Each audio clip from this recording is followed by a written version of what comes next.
6 years ago when I started this channel, I was living in a tiny shared apartment with 4 other people and making stuff out of my bedroom. Since then, I've grown this channel to over 280,000 subscribers and moved 4 times. Every time I moved, I've upgraded my setup until I ended up here, where I have a dedicated garage workshop and a studio space. So you might be wondering, what's next? Buy a piece of land and build a big, beautiful workshop, invest tens of thousands of dollars and... Sorry to interrupt.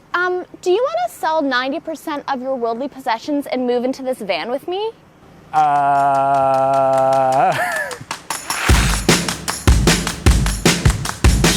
So for those of you who don't know, this is my fiance, Eden.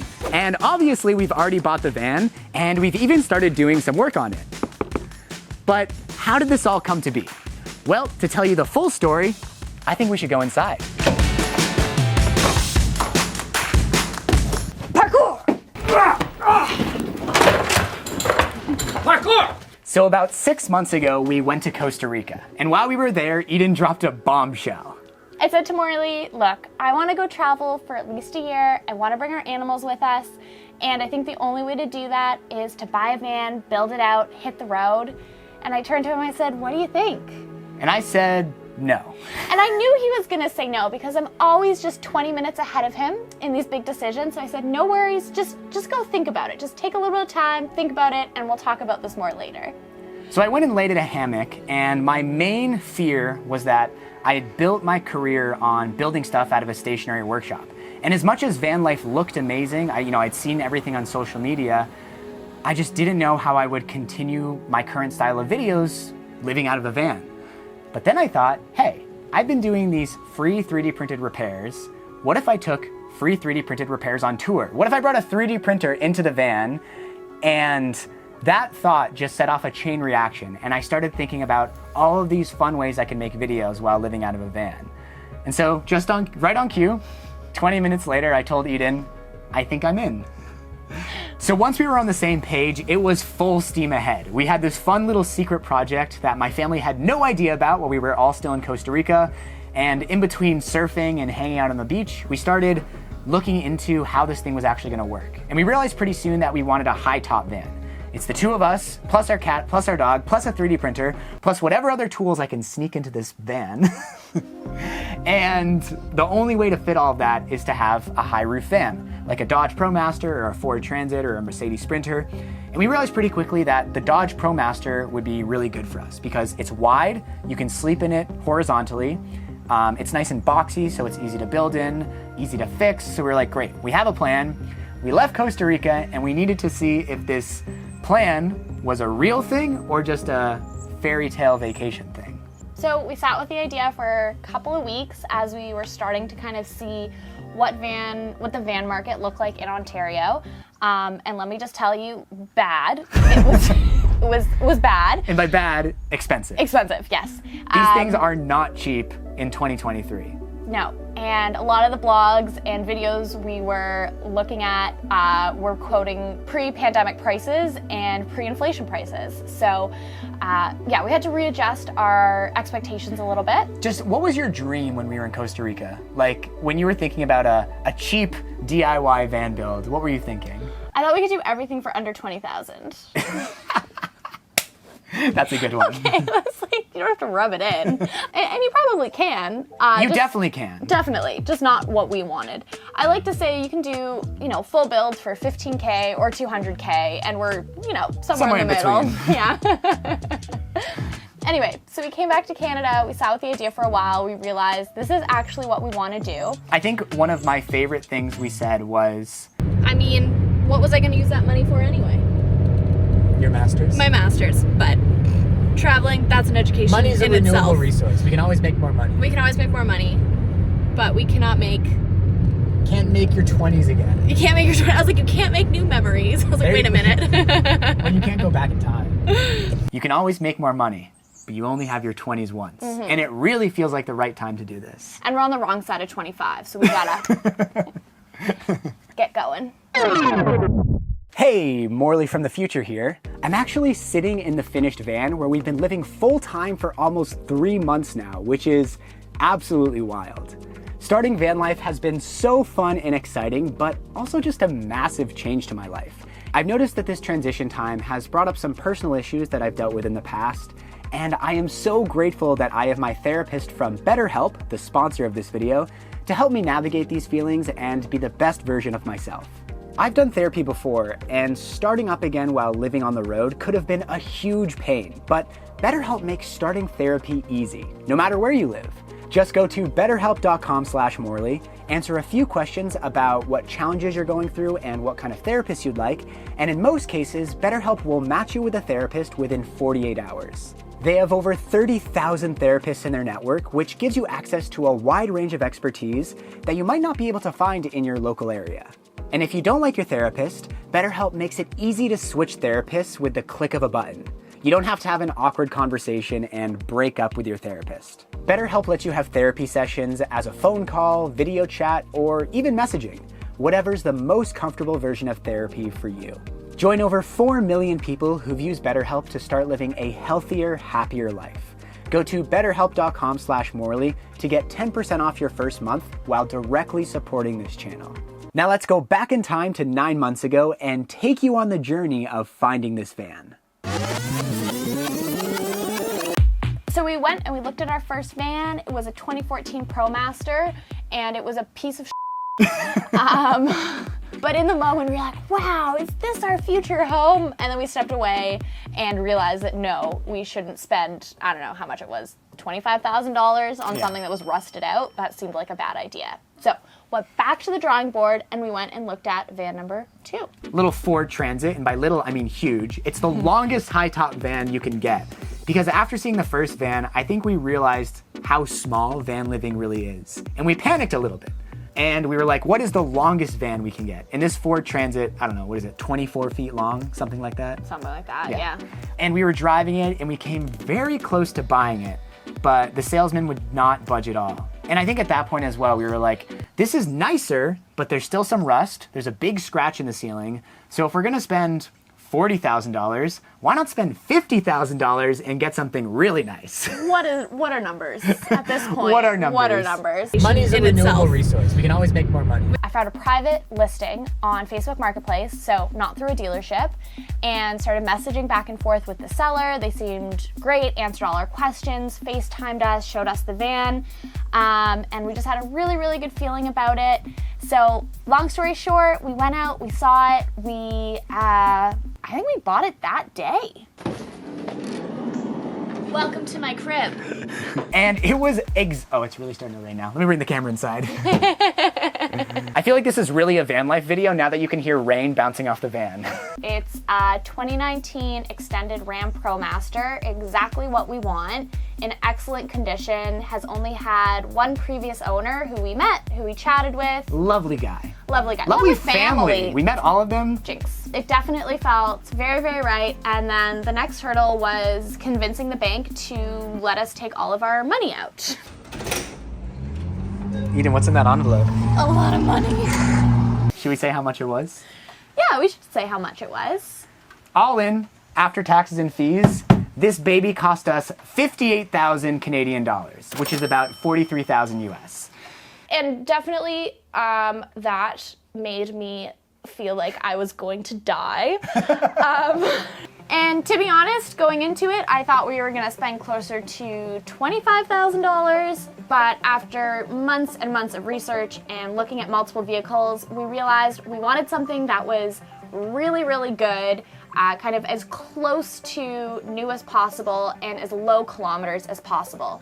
One thing I learned throughout this process of looking for a van is that if we could afford it, it was so much more worth it to pay for a good van than to skimp out and get something with rust and questionable engine history. We're very lucky that we were able to buy this with cash, and it means that we'll hopefully encounter very little problems. If we want to, we can sell it afterwards, but maybe we'll just hang on to it for a while and have a grand adventure. Abby, what are we doing? We're gonna go pick up your new home. It matches you, it's black and white. So we bought the van, and we took it home. And we put it in its little cradle, and we said, good job, buddy, you did so, welcome to the world. And after months of dreaming about this van and searching for it, I guess this was June by this point, right? It really sounds like we're adopting a child. Yes. We finally had it, so we wanted to start building this thing out. The first project we could tackle, one of the riskiest, involved cutting a hole in the ceiling for our roof fan. Asking for the audience, how many times have you measured the first hole we cut into our van? I think like 5 times. I think so. You can only do this once. Watch by like the 12th time we're drilling holes, we're like, did you measure? Nah, this looks about right. There we go.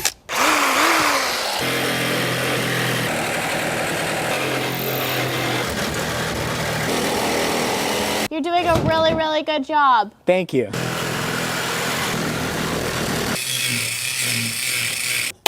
Woo! Woohoo! Nice job. Morley, I guess this might be a bad time to tell you I don't want to do van life anymore. So rain isn't forecasted, but the sky's not looking too promising, so contingency plan.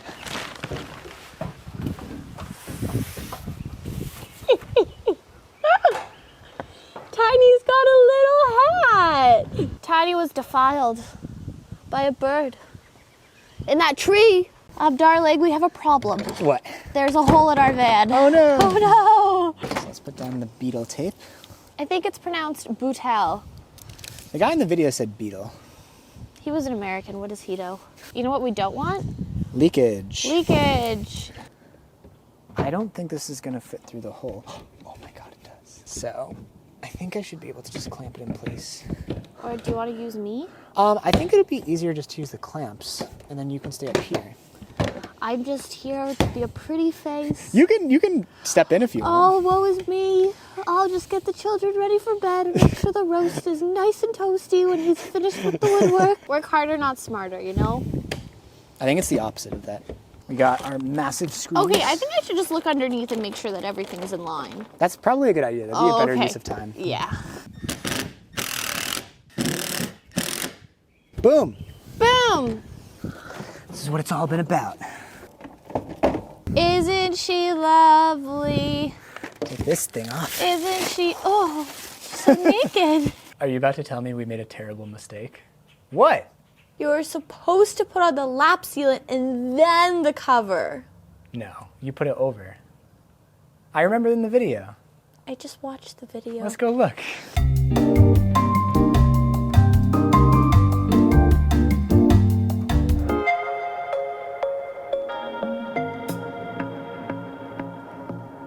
Beautiful. Well, not We'll beautiful, see. but no one will see it.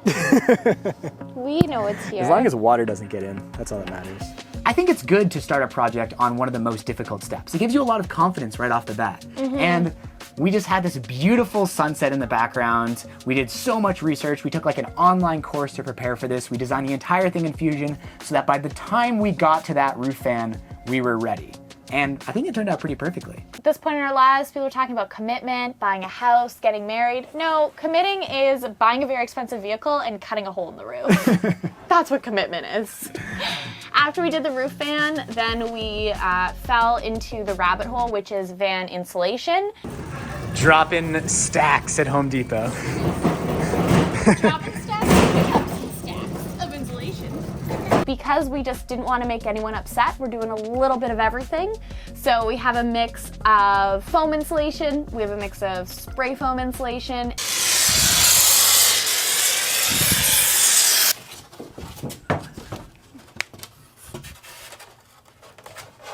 Wow. Honestly, this is my most proud piece of foam I've ever cut in my entire The life. 20 minutes you spent on that definitely made it worth it. It was not 20 minutes, thank you.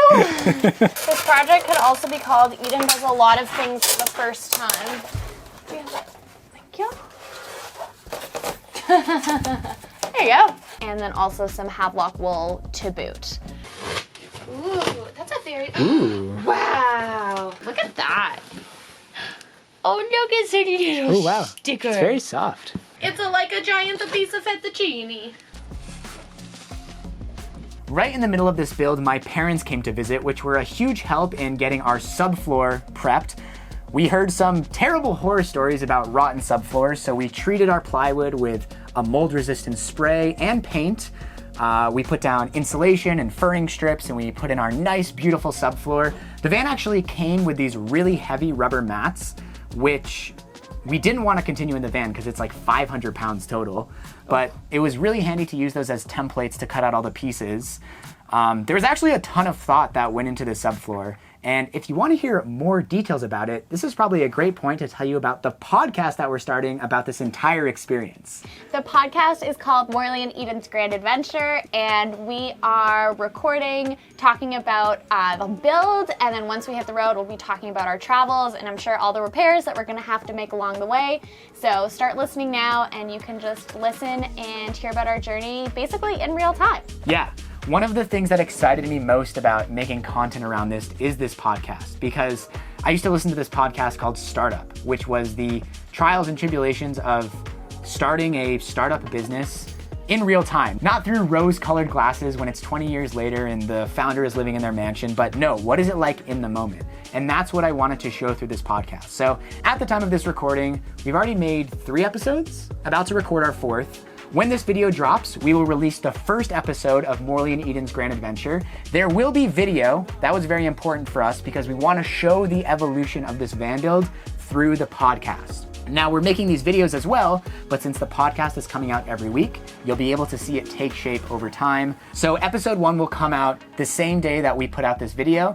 Episodes 2, 3, and probably 4 will be released daily after this video until we get up to present, and then we'll be putting out the episodes weekly. So you can find it on this YouTube channel and on your favorite podcast platform. And speaking of new social media, we're also starting a new Instagram account where you can follow Van Build. Here we go, Morley and Eden. You can tell that this is legit because we have 0 posts, 0 followers, not even a profile picture. What are we doing? It's almost like we've had the craziest summer of our entire life. Did we mention that we're planning a wedding in the midst of all this as well? We're getting married in less than 2 months. Okay, you know how I knew I was going to marry Morley? How? Because he taught me how to drive and we didn't want to kill each other. Oh my gosh. And you know, speaking of craziness, we also made our first giant mistake on this project. Does it give you anxiety to even think about it in retrospect? Yeah, it honestly really shook my confidence. On a scale of 1 to 10, my anxiety about this part of the project's at about a 9. I'm talking to the camera. We had been putting so much research, so much time. Eden's got like a PhD in van build by this point. She's been researching so much. I'm trying. And I thought, I was like, okay, we got these windows down. If you think cutting one hole in the van for your vent fan is a, scary thing to do, just wait till you're cutting windows on the side of your van. You can't cover that up. So we're in the process of cutting out our windows and we realized we made a mistake. So we used a template to cut out this one. You can see it right there. Came out right dead center. On the first window, we started cutting from the inside of the van, but realized that it was actually much easier to cut on the outside of the van, so we put the template on the outside of the van and finished the cut, no problem. So for the second window, we thought, let's learn from our mistakes. So we put the template, we drilled 2 holes, stuck drill bits through, brought the template to the outside of the van, and put it on the drill bits, and then retraced it. And I thought, okay, perfect, sounds good. It looked good on the outside. Visually, it looked perfect. And I said to Marla, I said, oh, this is so interesting. This window seems like it's closer to the back seam of the van as compared to the window that we'd already done. You even measured it. I even measured it, and it was off by about 1 inch. And you said, huh, that's weird. Let's start cutting. And we started cutting. Notice what's wrong? That's where it was supposed to be, and that's where we ended up cutting. I think you even said, oh, maybe the manufacturer put the seam in a different spot on either sides of the van. Remember, this is a $58,000 vehicle. Right now, this vehicle new retails for almost 100,000 Canadian dollars. Oh, maybe the seam's just a little bit off. Okay. She noticed that the distance to this back seam here was different. And we were like, oh, it's probably fine. The seam's probably just in a different place on either side, which makes no sense. Anyway, this is, I think, just a good demonstration of the fact that we've never done something this risky and big before. Yeah. We don't have the muscle memory of like, maybe if something doesn't seem right, we should stop. You had a great instinct. You said, this doesn't seem right. I wonder why. And I think one of the things that we've noticed throughout this build is because I have more hands-on experience, a lot of time Eden defaults to my judgment. But sometimes she shouldn't default to my judgment because sometimes I don't know what I'm talking about. Thankfully, it's still level. Yeah. we must have just flipped the template upside down on accident. I still don't fully understand how the window is still level, but all right, I guess all we can do is finish cutting it out. You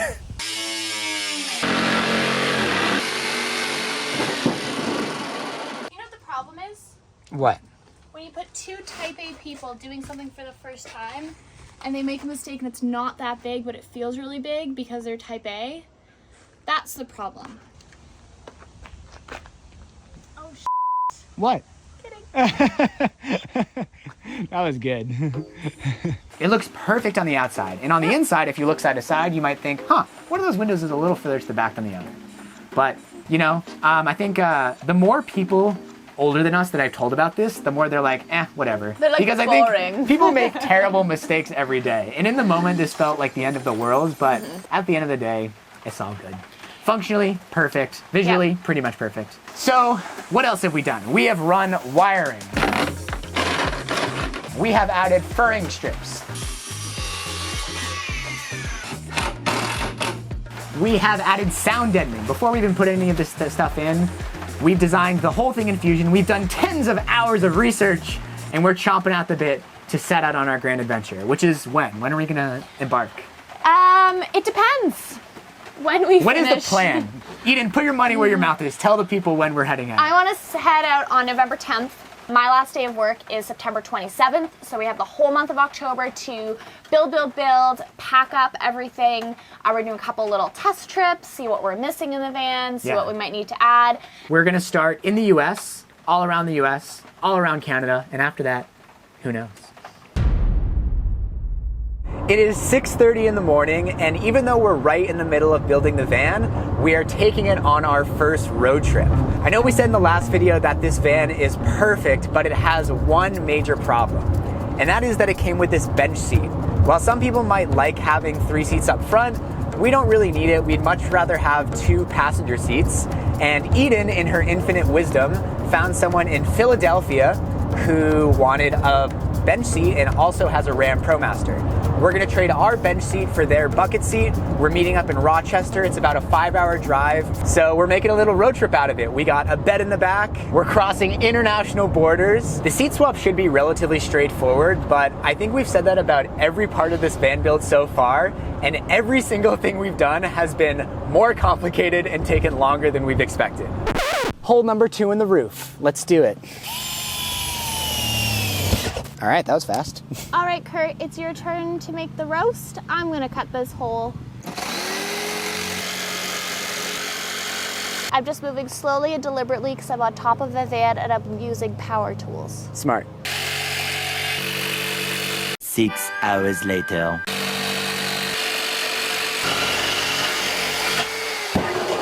Beautiful. Confidence regained! Nice.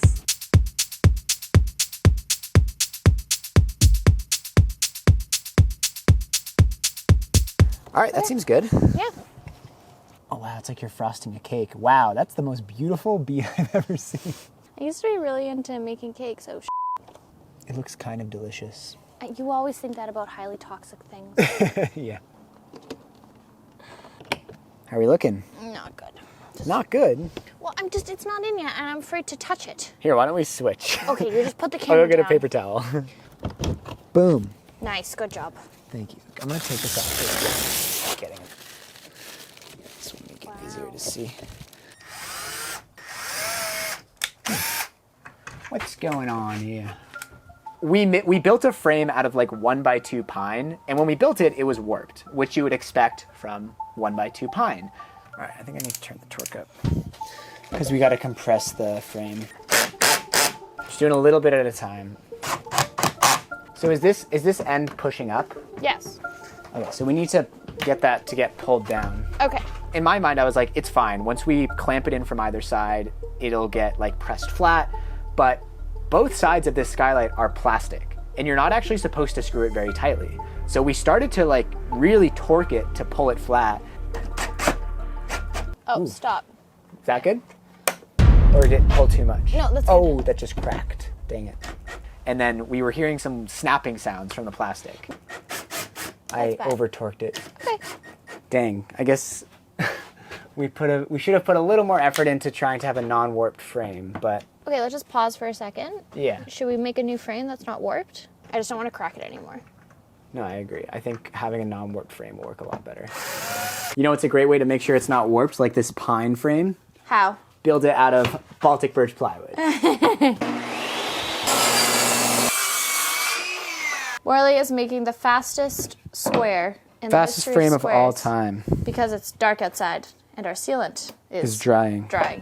All right, now we're nice and flat, not warped. All right, let's go see if it fits. You're not gonna be able to see anything out here. Okay, but you can hear our exclamations of joy. Oh, it's a little tight. Boom. All right. That is a beautiful bead of Sikaflex. Thank you. Remember what the guy in the video said, one day you may have to caulk a bathtub, so you may as well practice now. All right, so it's 9:30 p.m. and we finally finished putting on the roof light. We are on the roof right now. I don't even know if you can see it there. Everything with this takes longer than you think. And your bead is so good. Thanks for keeping me calm. You're welcome.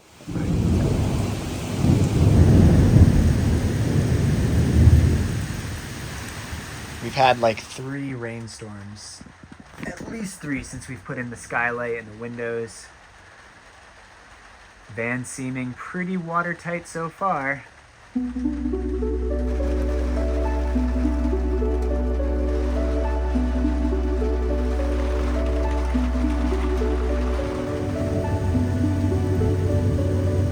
I remember when we were trying to decide if we were going to do a skylight, and every single thing that was written about it was just like, it's amazing, do it, just like shell out the money, you won't regret it. And I'm in that camp as well. It's amazing, do it, shell out the money, you won't regret it. It's so nice now. It brings so nice. so much light into the back of the van. Yeah. As we were building the benches today,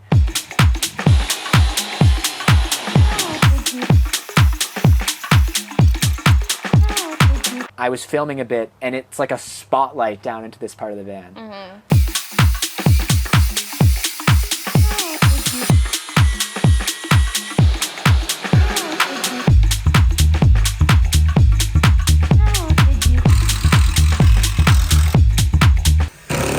Like a pro.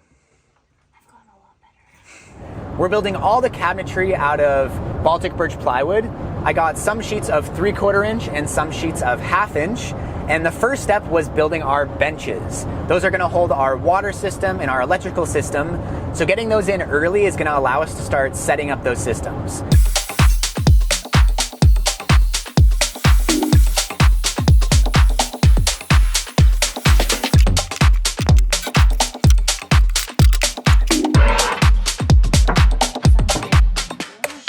Those will form a sort of dinette area, and they will also transform into our bed. After building the benches, I have so much respect for people who do carpentry. I definitely am a perfectionist, and Morley has to keep telling me that like a 1/16 of an inch, it doesn't matter, it's okay, but an 1/8 of an inch does matter. And so, of course, our benches are not gonna be as perfect as, you know, somebody who is... Wait, can I just cut in for a second? Yeah. Our benches are pretty perfect. Oh because wait, I think I'm not recording. You weren't recording any of that? No. All right, I don't want it to make it sound like our benches are not really good, because I think with our combined perfectionism, we're like bang on. Our woodworking so far is nice. Did you find a comfy spot, puppy?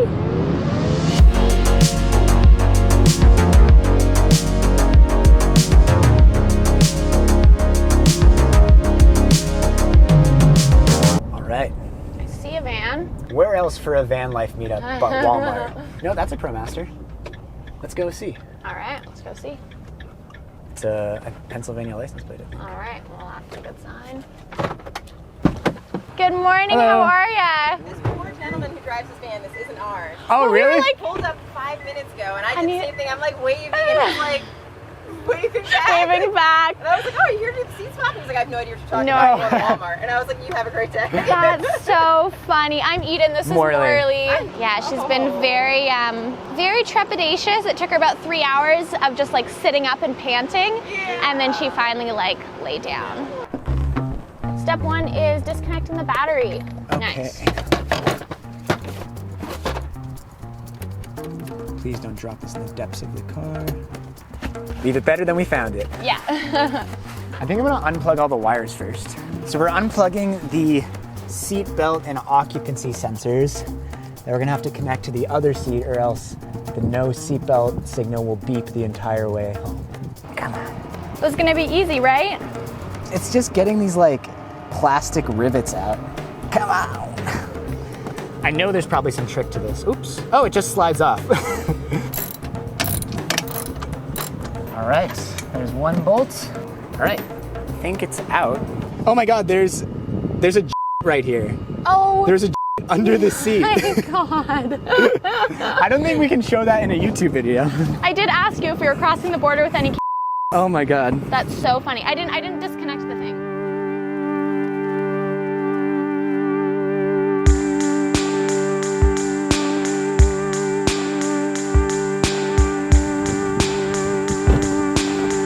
Boom, Nice. like a glove. All right, I think first step, let's put in the bolts. Oh, interesting. What? They're not quite aligned. I think we can, is it right on these? Here, wait, let me wiggle a little bit. Yeah, that's good. Ooh, that is not great. Are we close? We're a little bit closer. Can you push it forward again? A little bit more. Okay, stop. It's good? Yep. All right, let's see if the bolt's going. Whew, that was scary. I was like, I don't have anything to drill out these holes. Good thing we were parked beside a Walmart. Get some thread locker on this one. Abby, I appreciate your commitment to this job. All right, that is in. Nice. Can I get a good girl in the comments for this good girl? Look at this good Spam the girl. comments with good girl. Spam the comments with good girl. We got our seatbelt sensor. We have whatever this is. Boom. Nice. And now we have another seatbelt sensor and occupancy sensor, because as far as this van is concerned, there are 2 seats here. So we have to trick the computer. So this seat exchange was completely free. We were driving down to Rochester anyway, so I'm not gonna even count gas. How much was it if we wanted to buy one of these seats aftermarket? I think like 1,200 Canadian. 1,200 Canadian. We couldn't even buy it from the dealership because the bench seat is linked to the VIN number, so they wouldn't sell it to us. Now, to trick the computer, we got an extra seatbelt pretensioner. This was 435 Canadian dollars, not cheap, which is about 320 US. That will go into the extra seatbelt port from the middle seat. And then an occupancy sensor, so it knows whether to turn the airbag on or off. And that ran us 230 Canadian, which is 169 USD. So instead of paying $1,200 for a new seat, we paid $665 for these 2 sensors. No. Instead of paying $1,200 plus $665. Right, because we would have to got these nevertheless. So a new seat would have been like $1,800. We got a whole thing for $660 or 489 US. But we don't even know if it works yet. So let's find out. All we really have to do is plug in the sensors and reconnect the battery. So there's one, and there's 2. I should have done an electrocution prank right there. No, I'm okay. Let's just put the cover back on, because I'm confident. I'm confident that we're not gonna have to immediately take this back off. I'm confident too. Abby, are you confident? All right, here we go, no noises. No noises. 3, 2, 1. Okay, the airbag thing is still on. All right, the airbag thing is on. I don't know if that's a good thing or a bad thing. I think that's a bad thing. Airbag warning light. This light will turn on for 4 to 8 seconds as a bulb check when the ignition is placed in the on/run. If the light is either not on during startup, stays on, or turns on while driving, have the system inspected at an authorized dealer as soon as possible. Have an authorized dealer service the vehicle immediately. Okay, so I'm hoping it's just a loose connection. Like maybe we didn't plug one of them in all the way. Let's disconnect the battery again and recheck everything. Okay.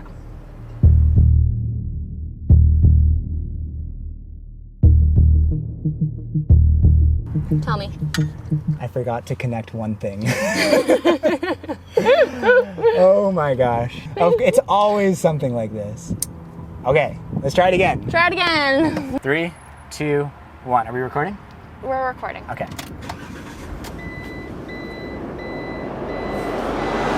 Let's go! Woohoo! Nice. Woohoo! Yes!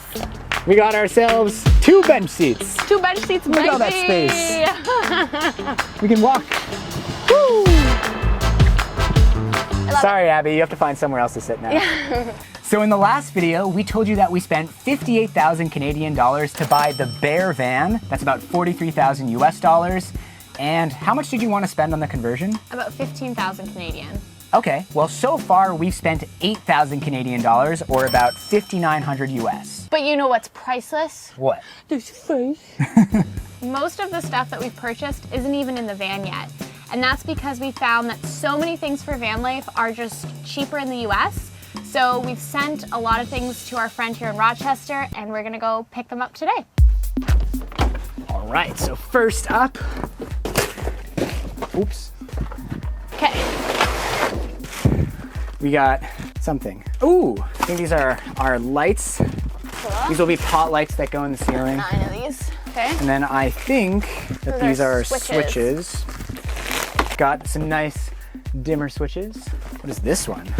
Ooh, we got our water pump. Oh no, this is the accumulator. And that will be the port that will attach to the side of the van to fill our water tank. This is better than any Christmas I've ever had. Yeah, there we go. Nice. There's our water pump. Now the big one. Ooh.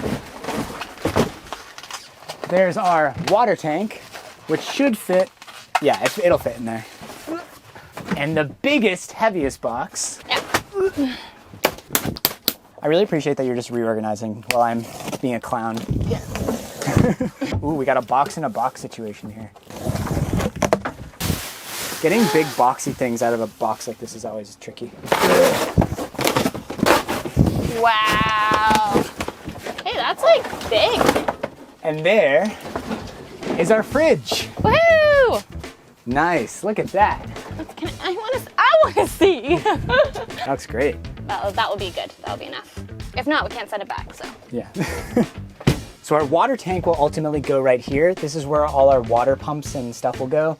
We have a bunch of space back there, so I think we can use that for storage. I have an idea. What? Litter box. Possible, possible. I'm still jonesing for training Penny to go to bathroom outside. But Okay. you're right, I think litter box would be good there. All our electricity stuff is going to go in here. This fridge will ultimately go in a cabinet right here.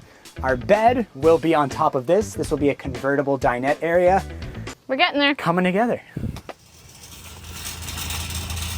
So that same friend who received all our packages is also having an engagement party tonight. And I offered to pick up all the water and the ice. Glad I have the van.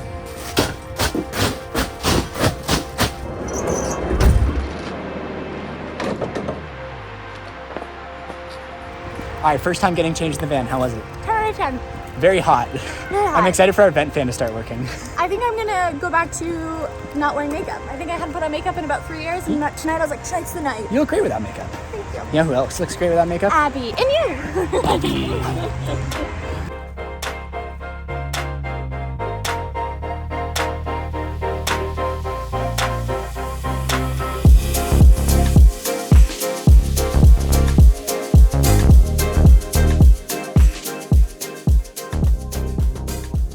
Oh boy, that's a little spooky. Oh. I need a better low light solution. So it's currently, what time is it? 10 o'clock. No, it's 8:48 p.m. We're leaving the engagement party, had a wonderful time, and now awesome. we're driving to our first unofficial campsite. We're gonna cross the US-Canada border and sleep for a few hours because Eden's got work in the morning.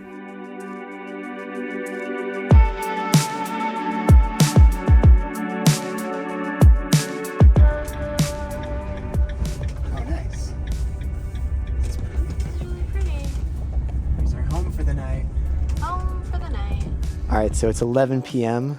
We are pulled off next to a river on an unofficial camping spot that we found on the iOverlander app. It's really nice. We won't be able to show any of it because it's pitch dark outside, and it will be pitch dark when we leave at 5 a.m. because Eden has to work at 9 a.m. tomorrow. But for now, we get like 6 hours of sleep. And you can hear the cicadas. Yeah, you can hear the crickets. I think those are crickets. Oh, true. We don't live in the south. It's lovely. I'm excited to go to sleep. It has been, what did you just say? It's been the longest day ever? No, I just said it's been a day of 1,000 hours. That's beautiful. Thank you. It was a great day. All right, it has been. Good night. Good night.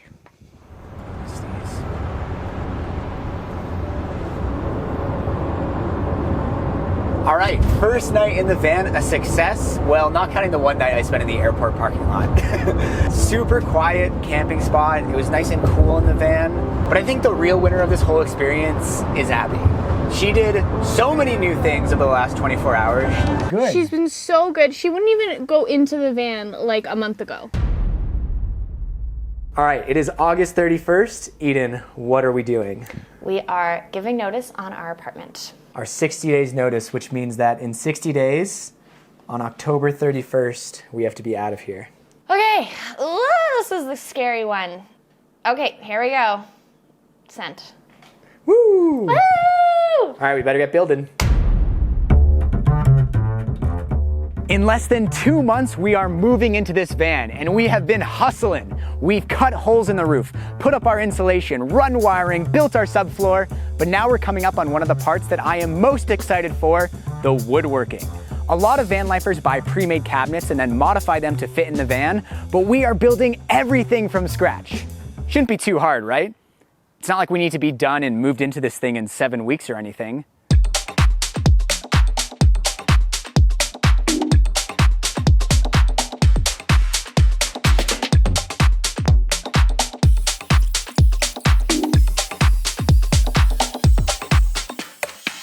Wow, you are so good at that. You're very good at holding it level. We're just a perfect team.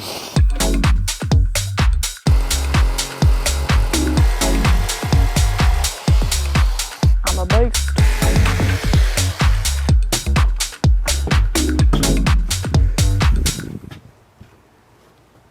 Oh, it's facing the wrong way.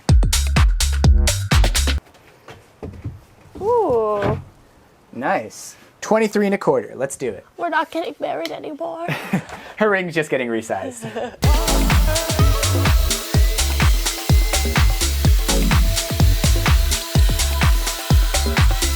Yeah, that was dangerous. I shouldn't have passed that one through like that. That's okay, darling. We all make mistakes, and no fingers were lost.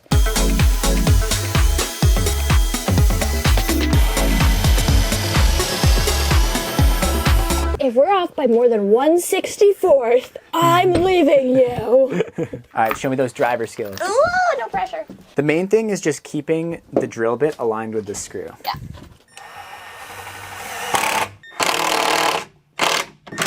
There you go, a little more. Nice. Okay, Thank you. great job. You've never been that patient with me when I'm using the driver. We're getting better. We're getting better. Like taking candy from a baby. Have you ever tried taking candy from a baby? No, it sounds really mean. It's really easy. So we're gonna add glue to all these joints. This is just to dry fit everything into the van. We're trying to avoid making irreversible mistakes. Why do you say things like that? My hair keeps getting caught in the cord from the air fan.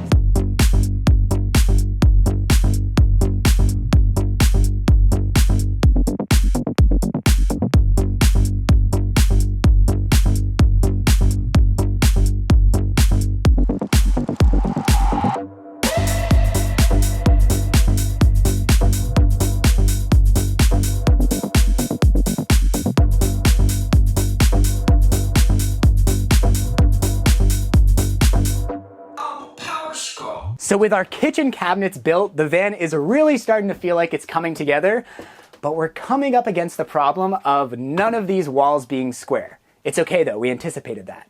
So basically, we have a 24-inch hallway running the length of the van, and everything is referenced against that. We have this line marked on the ground. We're trying to make one solid line all the way down, but this wall is not a consistent distance from that line. We have things like this pillar, which pushes out the cabinet from the wall.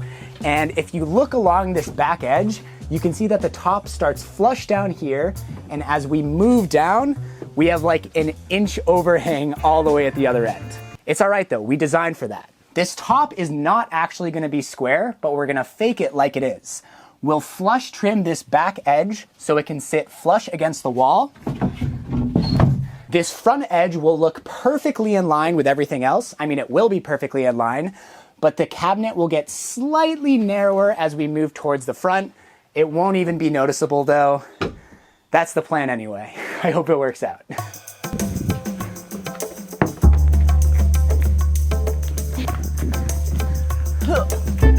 So because this overhang is huge, the flush trim bit is not gonna like getting rid of all that material. So I'm gonna trim away some of it with the circular saw to start.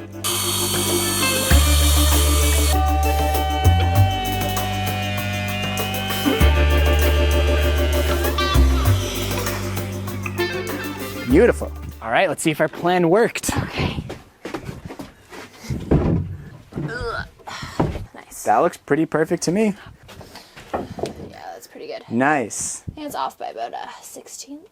No, we want an 1/8 gap so we can have something to close the fronts against. Right. So that's why it's 7/8. It's the thickness of the plywood plus a little cushion to close it against. And then this is perfectly in line with the drawers, and we'll have our countertops on top of this that have an overhang. Boom! Let's hope the other one worked as well. Okay. Okay. By the way, we did glue these together. I don't know if it came across on camera. Glue and screws, baby. Oh, Eden, it's perfect. Woo! Okay, we're good. We should become finished carpenters. Do you Oh gosh, no thank you. want to build a house together? Okay. All right, what should we do now? Well, the logical next step would be to build the 3D printer shell. 3D printer and a bunch of storage is going to be one big vertical unit right here. Basically, exactly Eden's footprint right now.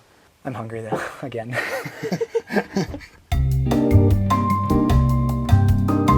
Want to see what I've been working on? Yeah. Whoa! Oh my goodness! Wow, it's so exact. I don't know how drywallers do it. I know there's a trick to it, but this was just trial and error.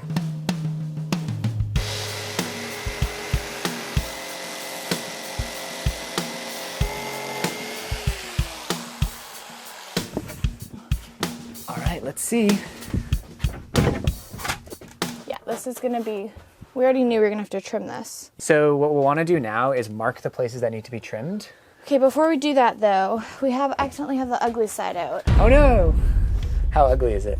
It's not that bad. There's like one patch. There's a patch. And another patch. And this actually is gonna be shown. Well, let's see what happens if it goes on the other side. It's just, I kind of made this template specifically to fit around this.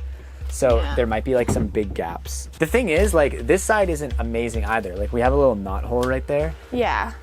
This side honestly is pretty good. The only quote bad thing is like we have some of these little patches here, but like they're almost unnoticeable. That's true. And we might have like stuff hanging on this wall anyway. Yeah, we haven't actually thought about what we're gonna put here. Like we probably want to have hooks here.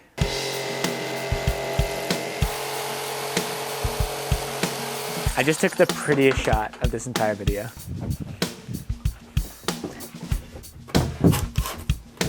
Right? Ooh! It's pretty good. All right, so before we trim this so that these are in line, we're happy with this being exposed. Do you want to step back where I am and look at it? I mean, now that I know the imperfections are there, I'll never not be able to see them. Okay, yeah, back here it looks good. All right, so let's just keep it on this side. It is not perfect, but nothing with this will be perfect, and that is okay.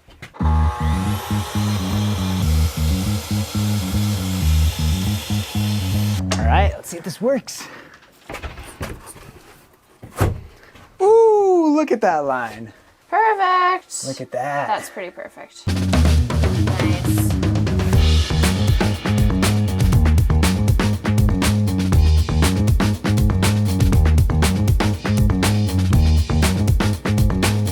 It only took 20 times back and forth with the jigsaw. There we go. Nice. Is that where you're gonna live?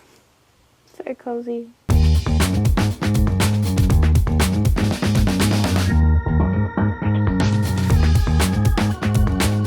All right, I'm really proud of this. With 0 square edges in this van and super irregular walls, we were still able to get these 2 vertical pieces pretty much perfectly in line just by siding it down this line here and then using reference lines off the floor and creating perpendicular lines from the beams on the ceiling. We're off by like a 1/16 of an inch, pretty much the width of the Sharpie line from here to here, but it looks so good. Like if you stand at the end of the van and look down, look at that. Those are like pretty much perfectly in line.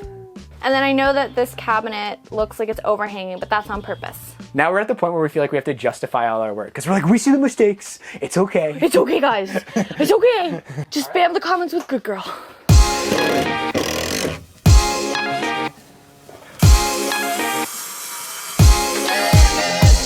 I don't know know why I thought we could do all the cabinetry in one weekend. This is what I was saying. You're like, okay, so our goals for this weekend are we're gonna do all the cabinetry, we're gonna design the whole water system, we're gonna go to Home Depot. I was like, can we choose one attainable goal, please? Don't let your dreams be dreams. No, I mean, I think it's actually good. I think it's a good dynamic. Like, you have these stretch goals, which I think is inspirational, and it makes us like work a bit faster, which can be good sometimes, a lot of the time. And I have the realistic sort of default. What are you laughing at? Okay, I'm done struggling.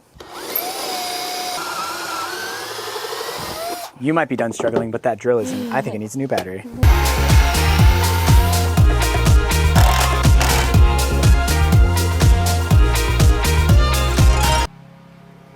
I don't want to break it, so I'll be very gentle. Just put your weight on it, see what happens. So we'll have a cushion on that so it's a little higher, and that will be our workstation. Is it bending in the middle? It is, yeah. So we'll need something reinforcing it. So this bench seat does sag more than I would like. We probably should have made this out of 3/4 inch plywood, but you lay in the bed you made, and I'd really rather not waste a piece of plywood. So I made this rail, and I think by attaching this to the front edge, that should add a lot of stiffness.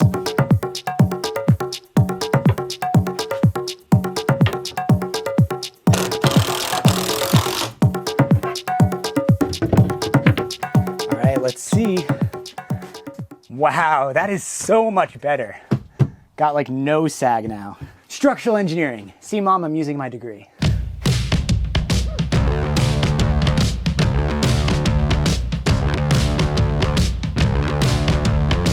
One thing we're finding with this van build is it is impossible to do an entire project start to finish in one go. It would have been really nice to build these cabinets all the way through, build the drawers, have all the doors on the fronts, but there are so many little details you have to figure out. I was able to build the shelf that is going to hold our fridge, but we have to figure out exactly what drawer slides we're using for that. We need to pretty much order all of those drawer slides before we can even build all of our smaller drawers. But there was one set of drawer slides that we were able to get. These are 48-inch drawer slides that hold 300 pounds, and they are going to extend out the back of our van to make a deck that we can walk out. It was inspired by one of our favorite van life YouTubers, Max and Augie. At least one of my favorites. I don't know if it's one of Eden's favorites. Yeah, they're great. I'm a sucker for an Australian accent. So we're gonna switch gears and get this thing built. I think it's gonna be a great momentum builder as well, because it's one of the things that both of us have been really excited to add to the van.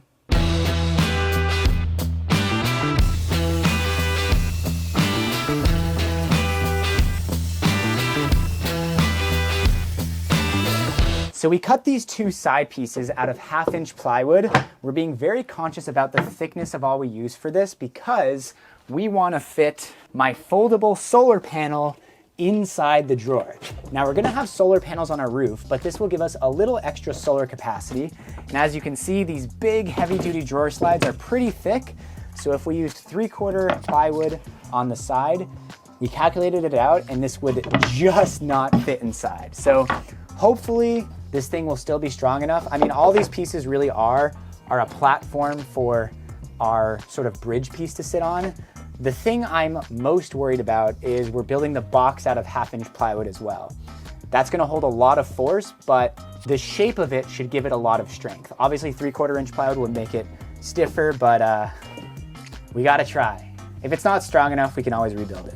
So we're gonna use these angle brackets to anchor the side pieces to our subfloor and screw it into the benches as well. But as you can see, the drawer slide needs to sit flush up against here, so we need to carve out a recess so we can get those to sit flush with the wooden piece.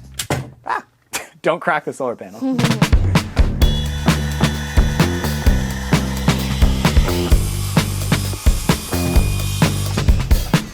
Wow, no guide. Are you a pro or something? Can you hear me?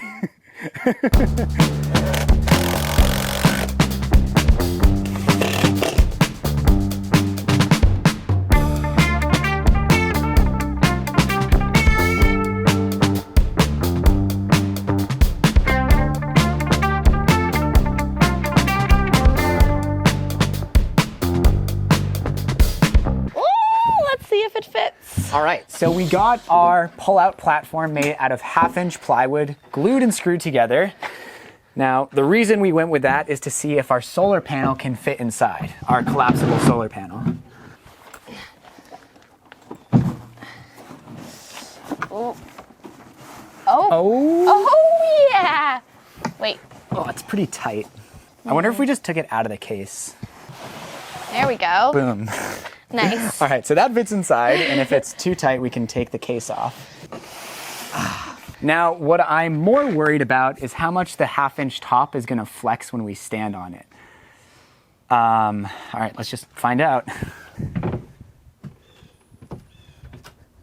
How does it look?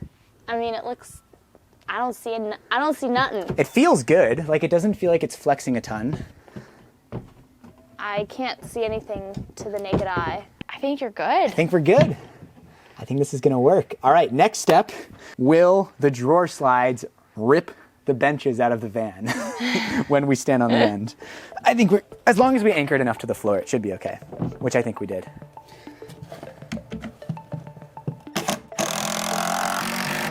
All right, let's see if the drawer fits. Oof. Oof. That's pretty perfect. I don't want it to get caught. Do you want to just take off like a 1/16 of an inch? Yeah, I think we should just shave off a 1/16 on the table saw.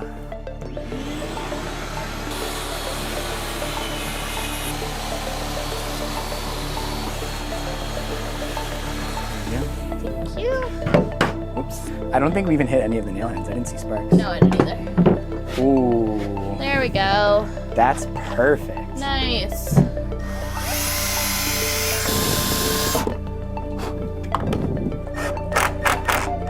All right, that's the last screw. But I think the real test is the weight. I gotta try it, Eden. We put so much work I in. know, I literally just felt sick to my. Okay, can you start at the back and then slowly make your way Yes. forward? And we hear ooks and eeks and moans and groans and we stop? Yes. Ready? No, can't do it. I'm more nervous than when you made the cake stand. It is supporting my weight. Stand live! Let's get it. My cake stand lives. Let's see if I can get it. So I'm at like a third of the way. Okay.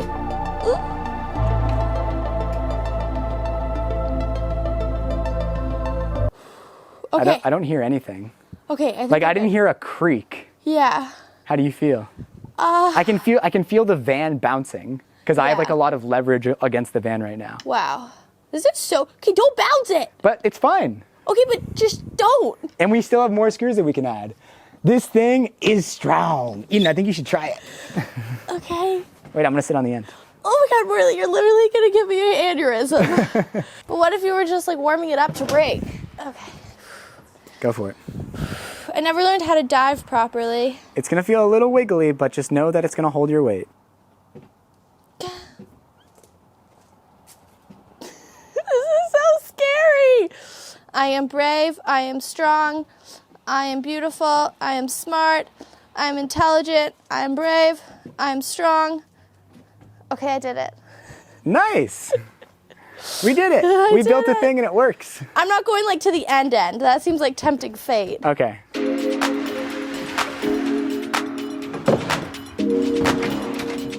Katrina.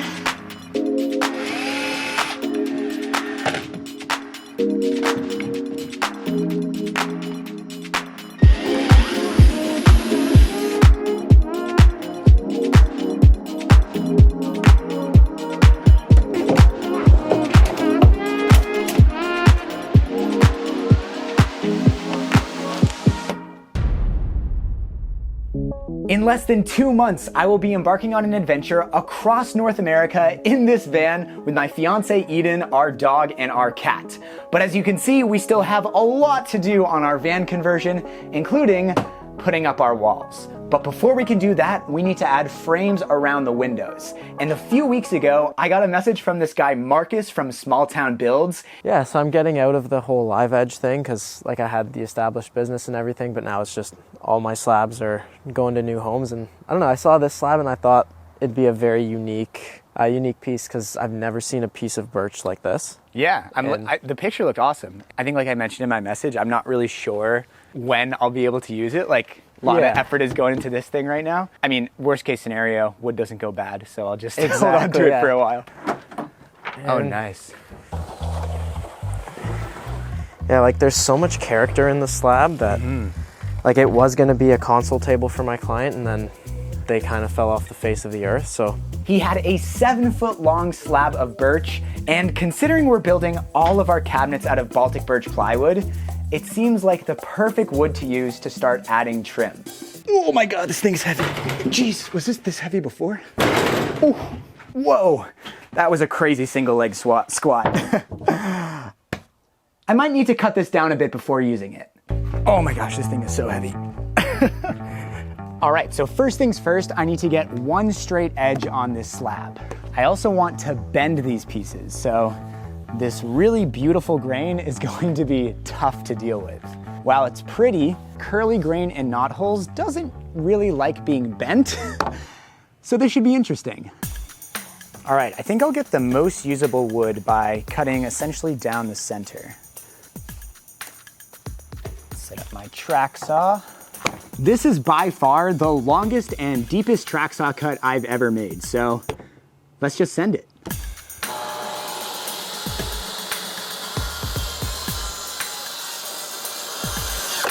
Whoa. All right, a bit of kickback, might need some more clamps.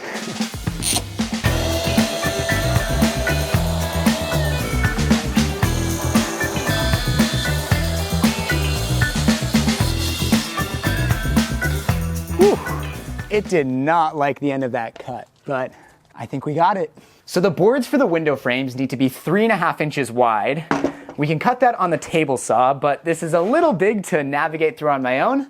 Luckily though, I got my trusty assistant, or partner I should say. Trusting wife-to-be. So I think I'm gonna cut it in 2 passes, one with the blade at half height and one with the blade at full height because this is really thick and hard. Let's get it.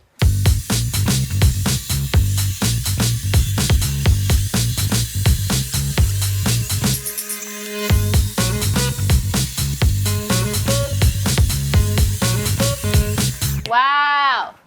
Beautiful. Wow.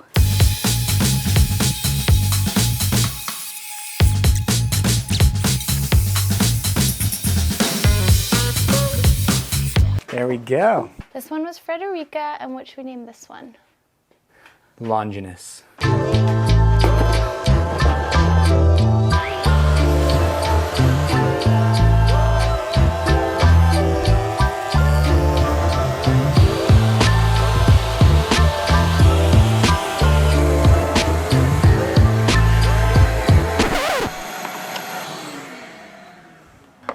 The circuit breaker just blew and the downstairs neighbors have access to the breaker panel. They're not going to be home for hours. Early the next morning. So Yuri turned the power back on and now I have Eden with me to help me do this cut a little safer. Eden and my cat sweater.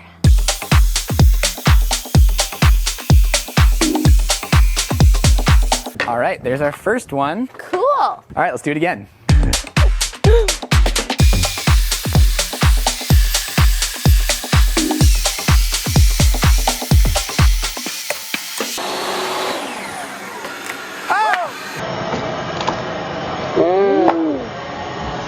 It's okay. That's what happens when you have knots, and I'm gonna have to make it in multiple pieces anyway. We have extra, it's okay. Since I milled this lumber on my little contractor table saw, they didn't turn out perfect. I had to flip the pieces over to cut the full depth of wood, and I have some seams where the cut lines didn't match up perfectly. But with a few passes through my planer, I should get these nice and smooth. So designing these window frames has been a bit of a process. I started by making this very exact cardboard template. It fits perfectly around the windows, leaving about an 1/8 inch gap all the way around. And then I used this to make this. This is a bending jig. I made it just out of some scrap wood that I had lying around, and I can bend my stock right around these corners. Then I took a piece of scrap and made a test piece. I'm glad I did too, because the online kerf bending calculator, it tends to do this. It tends to give you a radius that doesn't quite make it all the way around. So I tightened up the spacing. Check that out, got a nice 90-degree bend. So I feel pretty well prepared to do this for real. The tricky part is I have just enough birch to build 2 window frames, and I also have these knots all over the wood.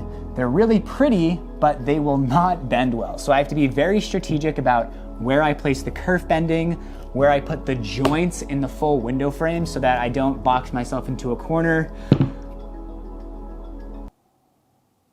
Just do it!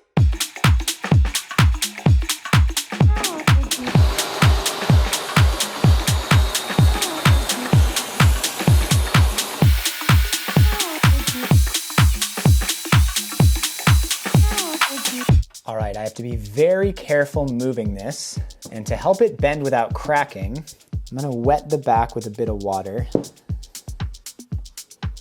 Now I can take my piece and carefully start bending it around the corner. There we go, oh, heard a little creak there. That's okay. Little cracks are okay, it's more we don't want it completely breaking. Now I know this face here does not look very nice, it has lots of burn marks, but that's okay. This will be all hidden behind a wall. It's mostly the inside face that I care about because that is what will be exposed. There we go. All right, we're at 90. So it looks like the first cut of my next curve should start right here.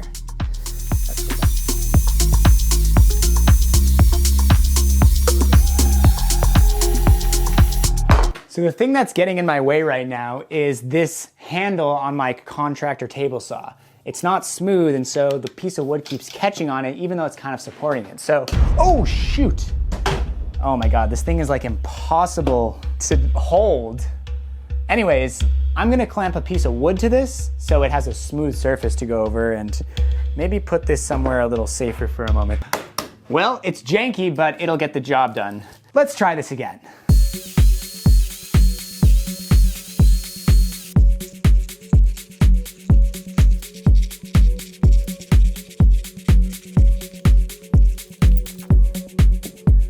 Ooh, I think I got the spacing right on. Oh, nice. Let's go. Look at that, that is so cool. 3 more to go.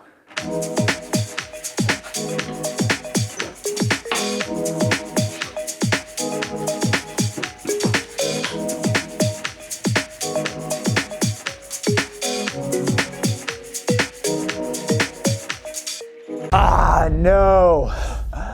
I was afraid this would happen. On the second piece, I cut all my slots, I wet it down, I was doing the bending to find the second set of slots, and it snapped. Just for a moment, I left one end unsupported, it bent down, and it's gone. It was just a split second of not paying attention. I don't know if I have enough to finish the frames. I do have a fair amount left of the slab, but just milling up those first pieces took so much time. So I have 2 pieces left, this short one and this pretty long one. I don't know what I'm gonna do. All right, here's the deal. I measured out the remaining wood and I don't think I have enough to just replace the piece that broke. I could mill up some of the rest of the slab, but I think it's worth a shot to try fixing this piece. So like I mentioned earlier, you're not even gonna see this face since it will be behind the wall. So I have some sheathing tape. This is the stickiest tape I have. And then I made these pieces which match the outer curve. These will stop a sharp point from developing. So instead of it being really intense curve there and then a more gradual curve, hopefully they'll sort of even it out while it's in the jig. That's the plan anyway. We'll see if it works.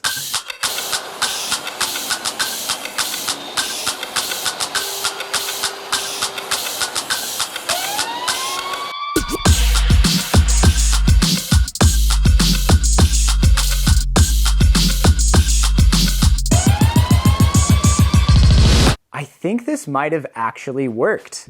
The curve looks nice and uniform. You can see the bit of the seam on the back, but from the parts that will actually be visible, It looks good. I guess the question though is, when I take the clamps off, is it gonna just fall apart at that seam? All right, it's been about 24 hours. Let's see if my janky solution worked. Ooh. Well, that looks like it worked to me. Yes. It's not bending, it's holding its shape. Feels nice and stiff. Let's go. I gotta stop saying that. 2 to go.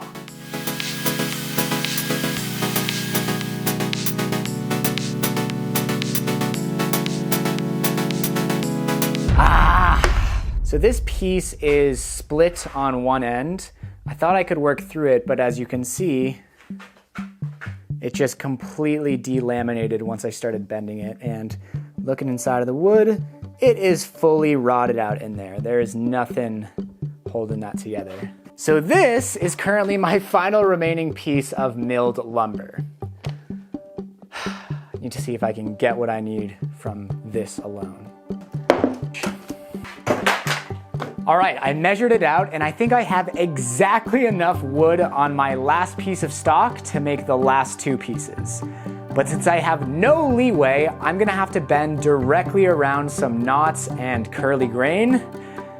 This should be interesting.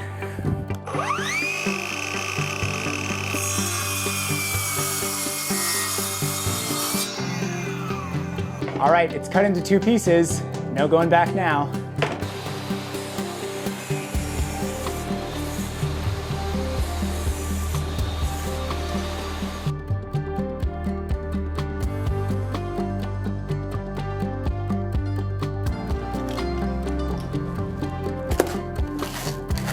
One to go.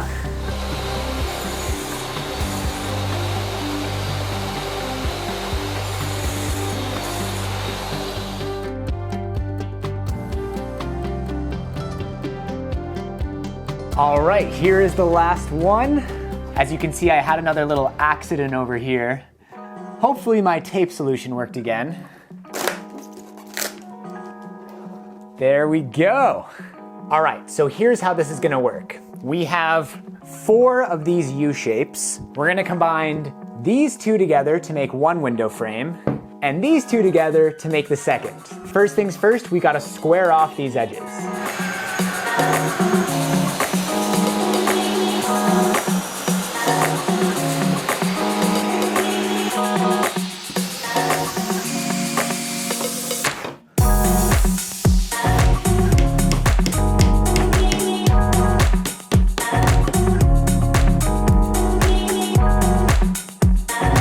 There we go.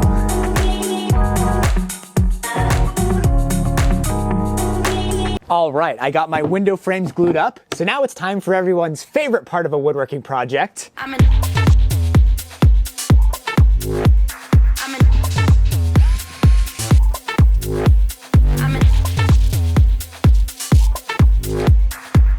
I got the frame sanded up to 120 grit. They're looking great, but while I was sanding them, I realized that they're not very strong. For one, these curved areas are super delicate. There's only a thin veneer and a bit of glue holding each one together. I actually broke the frames in a couple of places while I was sanding them. I had to repair them with some 5-minute epoxy. And remember those rotted areas of the slab? Well, some of them are included in the frames. Not only rotted out areas, but big knot holes. So, before we start the finishing, I think that we need to strengthen these frames. To do that, I'm going to use TotalBoat penetrating epoxy. This is a super low viscosity epoxy resin. It will soak deep into the wood, bonding the punky rotted out areas to the stronger wood. Hopefully a lot of it will get into the radii as well. Make these things a whole lot stronger so that the vibration of the van doesn't cause them to just crack and ruin all this work I've put in.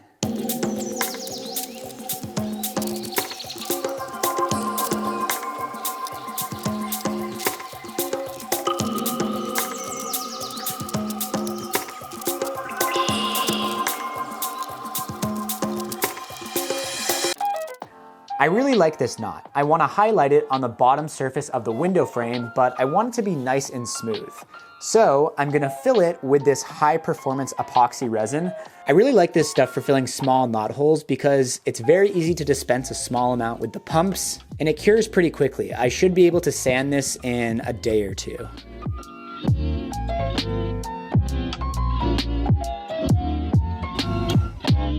I sanded the frames up to 220 grit, filled the cracks with wood filler, and now we're ready to finish these things with TotalBoat Halcyon. This is a clear, rugged, water-based varnish. I'm gonna do a few build-up coats with the gloss, and then the final 1 or 2 coats with the satin, so that the final finish will be a slight matte. I'm so excited to see these things finished and in the van, and I get married in 4 days, so I gotta finish these up. Let's do it.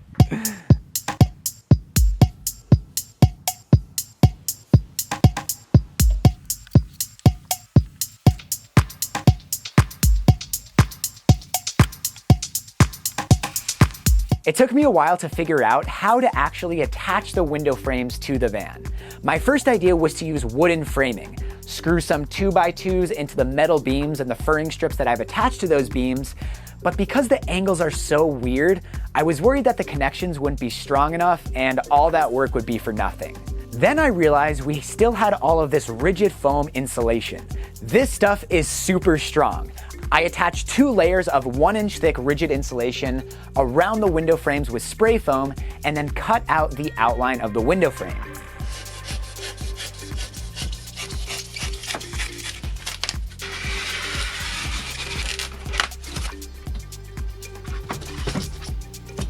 The installation was the really difficult part. I actually called my dad over to give me a hand. Doing this with one person would have been next to impossible. I applied some silicone to the back of each window frame just to reduce the rattling against the metal of the van.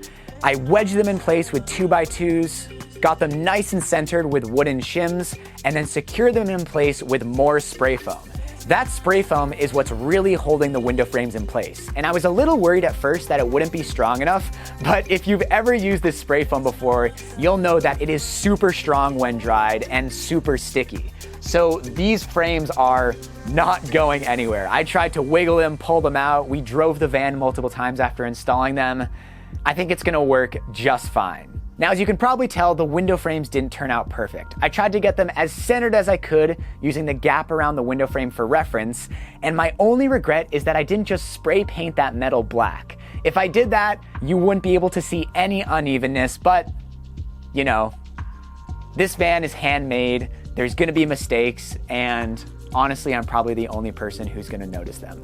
I am super happy with how the window frames turned out. Obviously, they're not in their full glory yet, as the van still looks like a bit of a construction zone. We're probably still about 3 weeks away from putting up our walls. There's our electrical system and our water system and propane and building the countertops and lots more work to do before we can do that. But for now, I have to go get ready for my wedding. If you would like to see what I'm up to behind the scenes, you can gain exclusive access to the behind the scenes Instagram page and Discord community by supporting this channel on Patreon. I'd like to give a special thank you to my top supporter on Patreon, my mom, Kathy Kurt. All right, we're gonna go get married.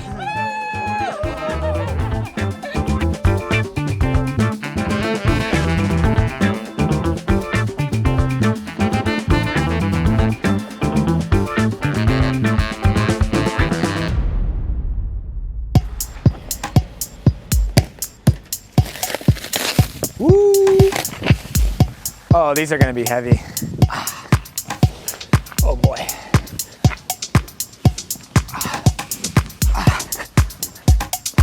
About $10,000 worth of battery components for our van, and all I have eyes for is this hardwood pallet. The question is, do I have time to make something out of this before we leave in the van in 7 weeks?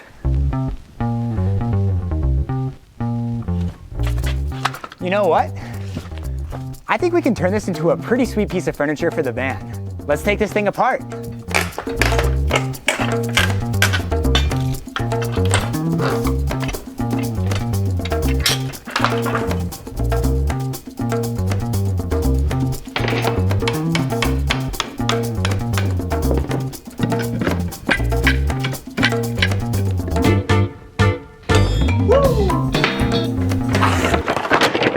So after a surprisingly meditative half hour, I got all the nails out of the slats, Let's plane these bad boys.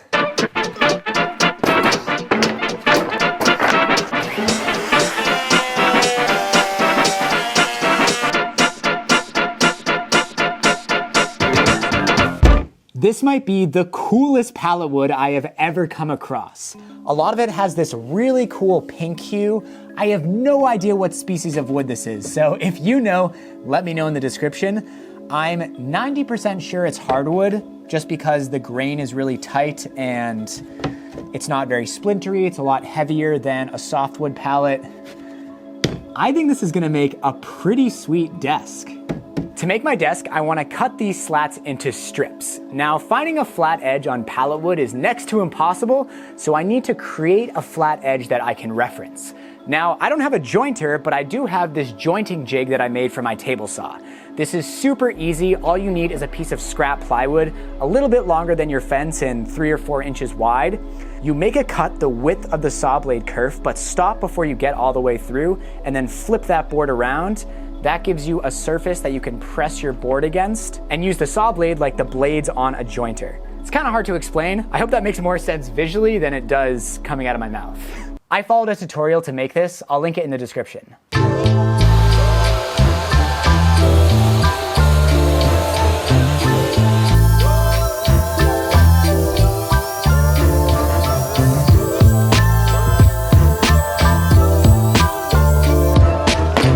So even though it might look like the next day, it's actually been about 2.5 weeks since I last touched this project. And you might be thinking, that's weird considering you have to move into the van in less than a month.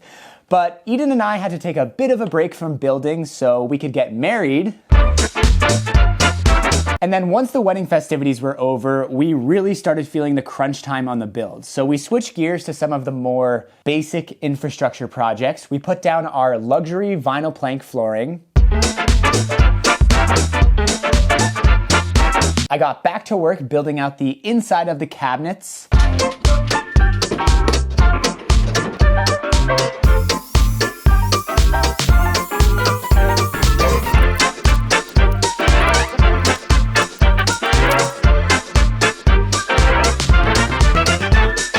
All right, moment of truth. Will 4 drawer slides align?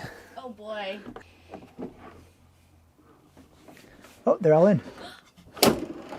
Wow. There we go. Wow. We got ourselves a pantry. Wow. And then, with only 3 weeks to go until move-in, we decided to take another break from building and go to the Catskill Mountain Maker Camp. Eden finished upholstering our cushions the day before we headed down to upstate New York, so we were actually able to sleep in the van with Abby and Penny.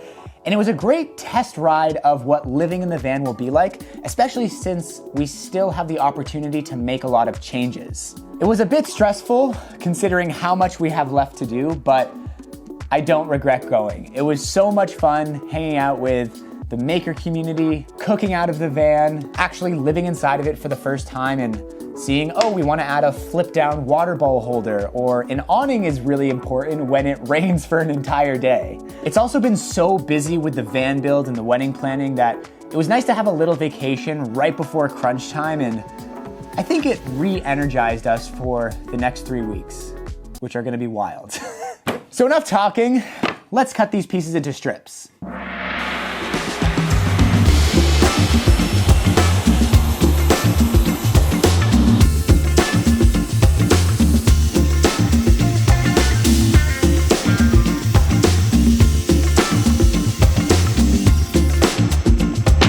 All right, so here is my haul. We lost a few pieces that were splintered or just too far gone to salvage, but I think this should be enough to make a comfortable sized desk. Let's stack them up and see.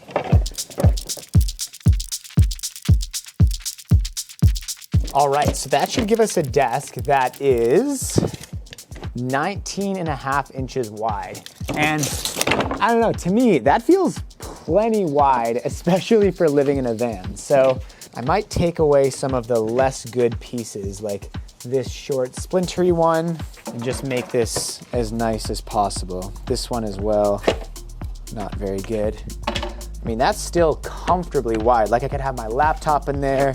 So as much as I'd love to glue all these slats together, throw them on the router sled, and flatten the desk in one fell swoop, The table that I use with my router sled is currently a little cluttered with all the plywood for our van cabinets. It's also just being kind of like a general purpose workbench. I could clear it off, but you know, there's nothing wrong with a little basic tools project. So we're gonna do this the old-fashioned way.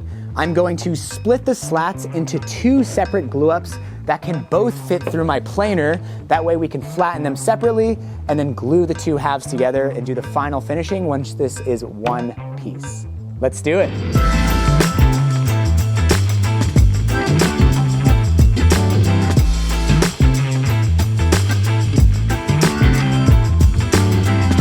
These glued up panels are looking great. I love the variation of color. I spent a lot of time arranging the slats so I have a nice striping effect.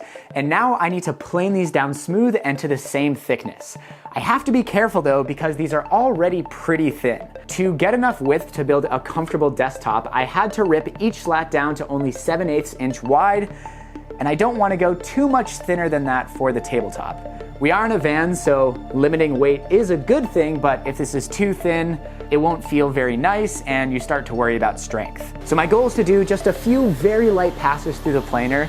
It's easy to get carried away once your pieces start feeling smooth and close to finished, but we got to keep that under control.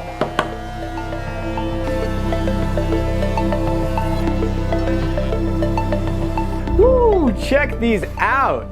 Oh, this is gonna make such a beautiful desk. Now that I have my 2 halves planed to the same thickness, I want to glue them together. But as you can see, the mating edges don't line up in a straight line. There's a bit of rock to it, so I'm not gonna get a clean glue up if I just send it as is. Now, the best thing to do would be sending each mating face through a jointer, but as I mentioned earlier, I don't have one. I could use my jointing jig for the table saw, but I want to be a little more precise here, so I'm going to step outside of the beginner tools universe and use my track saw to joint these faces. Track saws aren't cheap, especially this Festool one, but I stand by the fact that they are such a game changer of a tool. They allow you to do jointing cuts like this, cut straight things at angles, cut down big pieces of plywood, way safer than on a little job site table saw. Might not be in a beginner's budget, but definitely would recommend getting one of these at some point in the beginning of your woodworking journey. I'll have a link for this one in the description, as well as links for all the other tools I used in this project. So these are the 2 edges that I ran through the track saw, and check it out. Boom, perfect mating face, ready for glue up.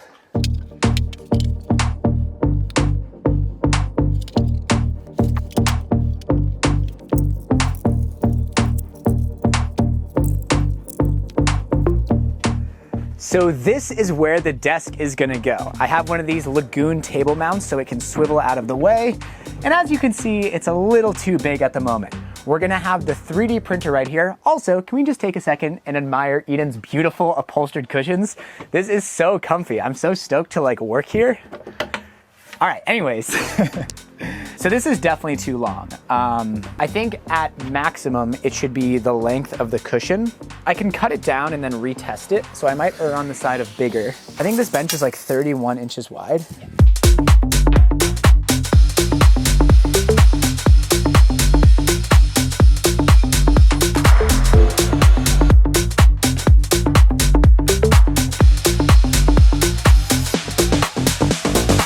All right, here is the trimmed desk. Oh, this is sweet.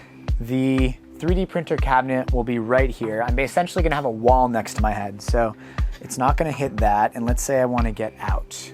I can rotate this out, get out nice and easy. That goes in and we still have the whole alleyway that we can walk. Let me bring it out, rotate around. Easy to come in. Boom. All right, let's start finishing.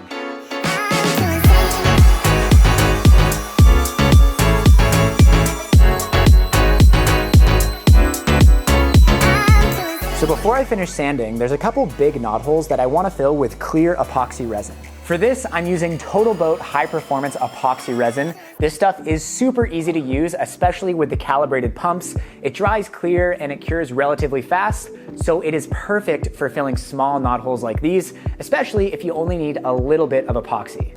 TotalBoat is also the sponsor for this video, so check out the link in the description for a discount.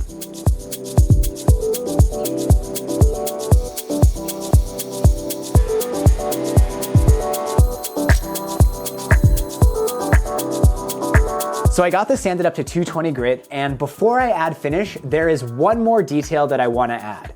This is something that I've never tried before, and if I can pull it off, this is gonna look so cool.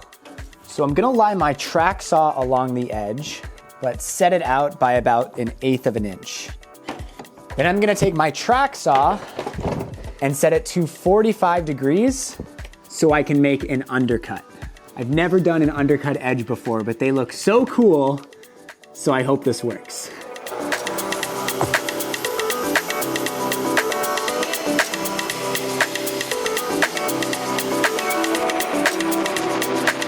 Woo, that looks awesome.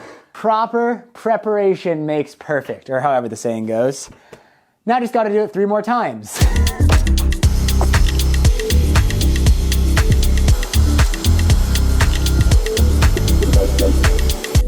Check that out. I'm gonna finish the desk with TotalBoat Halcyon Clear. This is our go-to clear varnish for the van build because it is marine grade, super rugged, and easy to apply.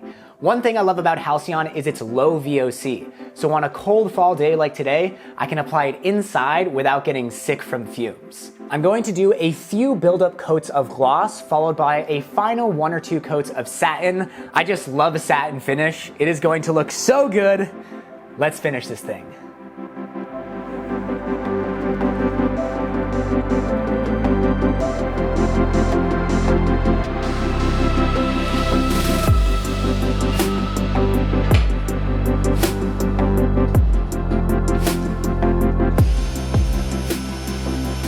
Now you might be thinking that the title of this video is clickbait. Am I seriously saying that this simple table is my dream desk? This simple table made from a pallet with no LEDs, no hidden outlets. It's just strips of wood glued together. This is my dream desk? But to me, this is not just a desk. As we're about to embark on this van journey and change our entire lives, this is a reminder of what allowed me to turn YouTube into a full-time career. One of my first videos that blew up and really legitimized this channel was turning a free pallet into a $550 desk, a very similar design as this one, and I never made one of those desks for myself. This is a reminder of how far I've come, how success can really come from the most unexpected places. But perhaps more importantly, ever since I started making YouTube videos, the setting of where I worked was so important. You know, I've set up a pretty nice home studio, but the longer I work in there, the more I feel myself drawn to go edit in a local cafe.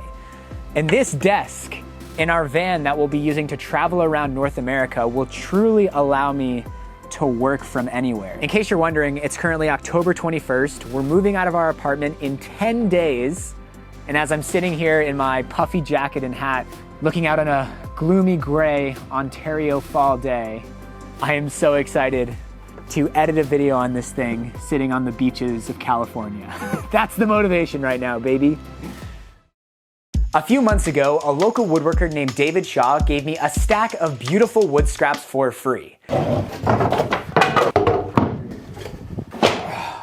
Awesome. Now, scraps might be a bit of a misleading term because for the most part, these are big usable pieces of wood. But his shop, the Northern Joinery, makes mostly large monumental pieces of furniture. So for them, they are scraps and they give them away or end up burning them. I used one of those pieces to make a coffee table, which I then sold, but I still have a lot of this wood left over. Big piece of walnut. Oh my God, look at this thing. You could make something crazy out of this. I think this is walnut. It's just a bit of a lighter color. There's a lot. Honestly, it's a little overwhelming. And as you might know, I'm moving into my van with my wife, cat, and dog in less than a month. And the last thing I want to do is put all of this beautiful wood into storage for a year. I'd love to use some of this to make furniture for our van. And I think I can start with some of this. This is bird's eye maple, and conveniently, it's already cut into uniform strips. Check out the grain on that. That is beautiful. So these are all bird's eye maple slats that we had a client pick up for us at an auction from, you know, Brunswick pool tables? No, but I assume they make pool tables. So yeah, they make pool tables. And this was, I guess they had shut down a factory and they blew out a whole bunch of stuff. So it's all milled. It's all milled bird's eye. And I have 3 bundles of that you can take. Oh, sweet. Can I show you something in the van? I had an idea. So he had a bunch of these bird's eye maple slats. Yeah. I was thinking it might be good for our counters. Oh, I love it. We don't have to decide now, but I feel like it could work well. So I built our cabinets with this countertop design in mind. I'm going to glue slats to the Baltic birch subtop to create a butcher block style countertop. And then I can use pieces like this to make a nice border around the edge. Now, instead of gluing and brad nailing these in place and ending up with a bunch of ugly nail holes that I have to fill and sand, I'm gonna use wood glue for strength and CA glue as clamps. Here's my first piece. Apply some wood glue, but not everywhere. And I'll add some dots of CA glue. Now, this stuff is activator. If I spray it on the Baltic birch surface, when the CA glue touches it, it will cure instantly. Clamp this in place while the wood glue dries. There we go. That's not going anywhere, and it will be clamped in place while the wood glue dries. So right as I got started, I ran into 2 problems. First off, I think I have just enough of this stuff to cover both countertops, so I can't waste any. The second problem is that almost all of these are the same length, which isn't great for a butcher block pattern. There's a few that are cut in half, and if I stagger those with the full pieces, all of my seams are aligned. It doesn't look great. You want your seams to look kind of random and ideally have random lengths.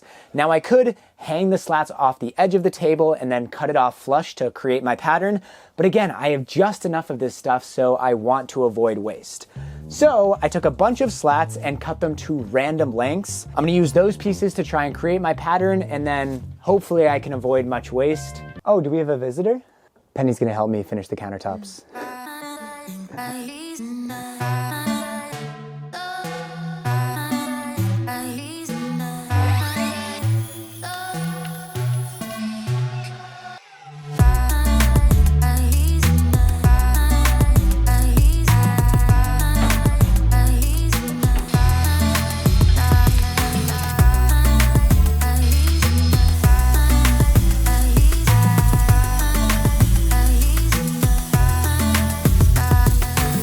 All right, so I got the smaller counter covered in the slats. I took it out of the van, trimmed the edges flush with my track saw, and now we're ready to add the border. Unfortunately, these slats are not long enough to cover this long edge in the front, but I have some hard maple left over from another project. This stuff is plenty long, so I'm gonna rip this into strips and use it to create the border.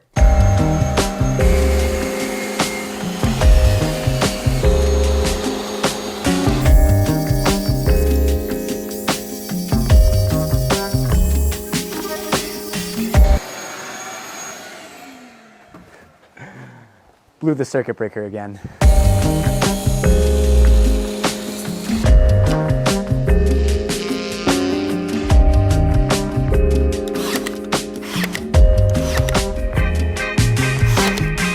All right, we got the first countertop trimmed up. Eden's actually sanding it right now. You can probably hear her. And while she does that, let's make the second countertop.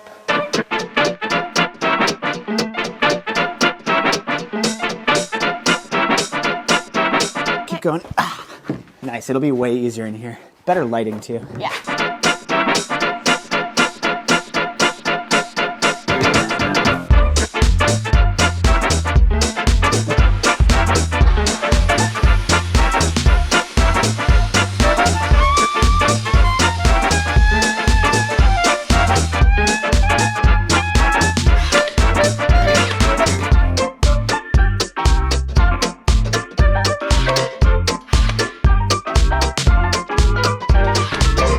We got these sanded up to 220 grit, and when I say we, I mean Eden did 80% of the sanding, then I swooped in at the end to claim the glory. Thank you.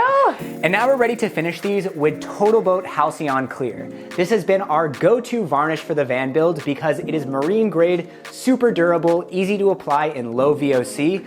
That's really important because it is currently cold outside with the fall weather in Ontario, so we brought these inside to finish and we won't get sick from fumes. You know why it's important also that they're low VOC? Why? Because we don't want puppy to get sick. We've used this stuff to finish our ceiling, our benches, my pallet desk. It looks fantastic and I'm so excited to see how it looks on the maple. TotalBoat is also the sponsor for this video, so check out the link in the description for a discount.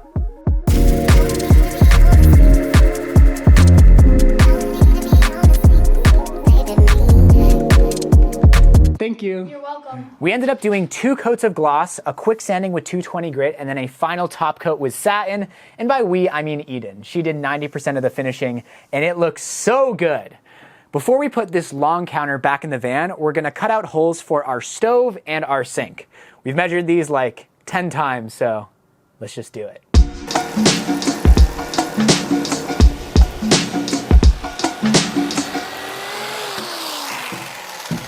All right, one down.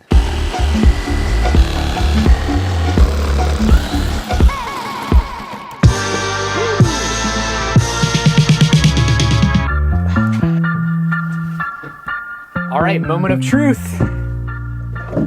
Boom. Beautiful, got no gaps. And our stove. Beautiful. Nice. We actually already tested this. We just thought it would look better if we did it all at the same time. I can't lie. You can't lie. Just move in a little bit more. Okay, stop. 1, 2, 3. Woo, that looks great. That looks awesome. Sweet. Coming together. Coming together. So for this long counter that extends out over the sliding door, I want to build a flip-up counter extension so that we have more counter space next to the stove. But I have good news and bad news. Now the bad news is that these are all the slats of hard maple that I have left. I used almost all of these on our countertops. But the good news is that among all that free wood David gave me, he gave me this beautiful chunk of bird's eye maple. This is the same stuff that the slats are made of. I did the math, and I think if I mill this up, I should have enough to build the counter extension. Let's do it.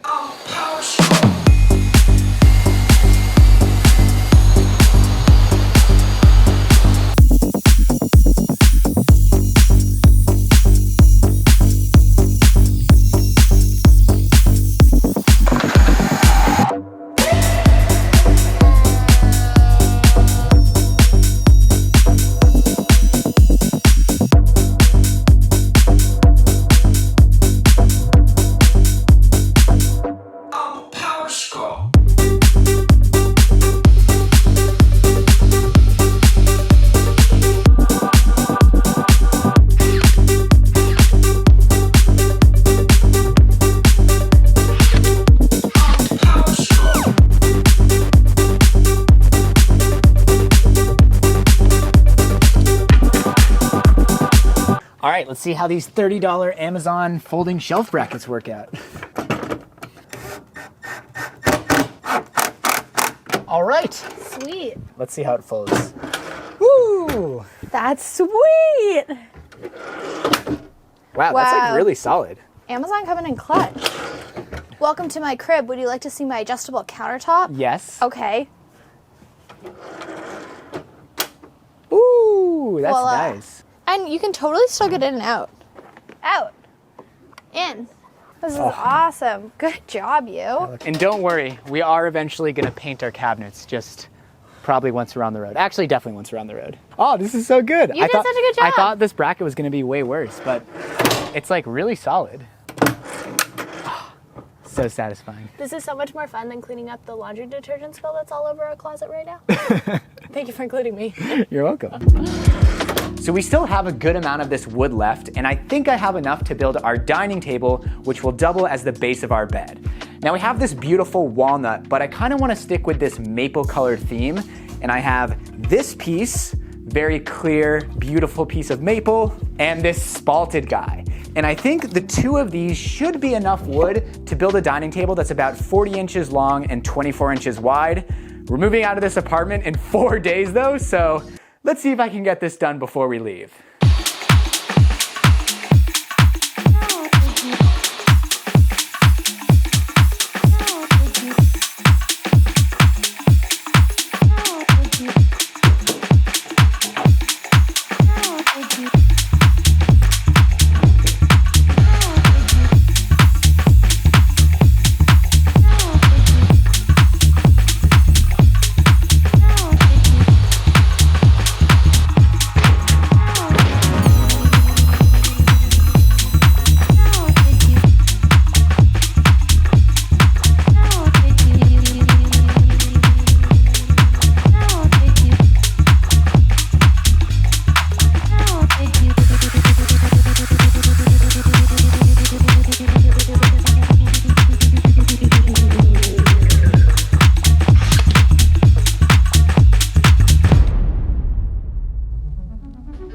I actually haven't even tested the fit yet.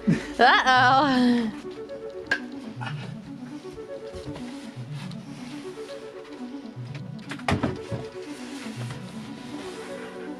Nice. There it is. Wow, look at that. It actually looks dope. For the past month, we have been hustling on this van build to get it livable before we moved out of our apartment on Halloween. Moving day itself was crazy. We had already been working 12-hour days, and then it was another 2 full days in a row. And on the day that we're leaving Aurelia, it's snowing. I'm ready to get to some warmer weather. Woo! No, thank you. Let's go to California. And for the past week, we've been parked outside Eden's parents' house in Toronto, getting the finishing touches on this thing. I'm nervous. So after about, I would say, a week of full-time work of working on this electrical system, like 40 or 50 hours, I think we're finally ready to test it. And here we go. All right, it's on. Oh, I heard a beep. I hear beeps. Okay. Okay. Things seem to be going. The fridge is on. I can hear it. Nice. All right. That's good. We've had our food in there for like 3 days, just Good. being like hoping for the Below best. freezing. We can turn on the solar charge controller. Okay. Ooh, so our solar panels can work. Oh, we have our Turbo GX on. Awesome. We're 41, charging 43 watts. 43 watts. Wow, that's so exciting. Get a nice like long shot. All right, so testing the lights in 3, 2, 1. Oh, I think the dimmer was all the way down. There we go. Da, da, da, da. Other light switch is here. Yeah. There we go. We got some Nice. lights. I think I have to turn the inverter on because I think it's off right now. Okay. Wow, this is so exciting. Inverter going on. Okay. Whoa. Whoa. Whoa, hello. Oh, it says overload on the inverter. Multi-plus, alarm, inverter overload. All right, take 2. I think I figured it out. I messed up wiring our breaker box, so there was an instant short circuit causing the inverter to overload, and I'm hoping I didn't destroy it by short circuiting it, but I think this thing has protection for that built in. So let's turn this thing on again. Inverter on. I don't see the overload light going. Okay, now we can check the actual breaker. So let's Okay. go back here. All right. We'll turn the breaker panel on. Nice. That's good. Let's test some outlets. So let's turn these outlets on. I'm gonna leave the water heater off for now, but let's turn these on. All right, they're not blowing immediately, so that means I did something right. The one AC appliance I have in here is the thing that draws the most electricity, the heat gun. It doesn't even, 1200 watts, so it's about 10 amps. We should be good with that because these are 15 amp circuits. Okay, the GFCI is on. We're using GFCI outlets, super safe. 3, 2, 1. Woohoo! So at this point, the van is ready to live in, but it needs one more finishing touch. Here it is. We're gonna have to do this every night. Nice. this way. There we go. Awesome. Our dining table. Once again, we already did test this off camera. We had like 4 people around this table, super comfortably. Like, I think you could fit 6 people in here. Yep. And of course, this is also going to be our bed. So should we demonstrate how that's gonna work? Let's do it. Nice. We actually have never tested this. So hopefully this will... So there's one side. So that covers most of the middle, but obviously we still have a bit of gap right here. So for that, we have an extra piece of wood. That I'm just gonna slide on. Observe. These go in the middle. And then this one, we built them a little oversized so that we can squish them into place. Yeah. There we go. There we go. Nice. Awesome. There we go. Hey, this worked. We got ourselves a bed. Oh, we're on a bit of a downhill. Yeah, I guess if we're parked on the side of the road like this, we want our Yeah. heads like this. So as you can see by our outfits, it's pretty cold in Toronto right now, and we're getting a bit antsy to get to some nice sunny weather, so. It's literally snowing right now. Should we get out of here? Yeah, I think we should get out of here. The adventure begins!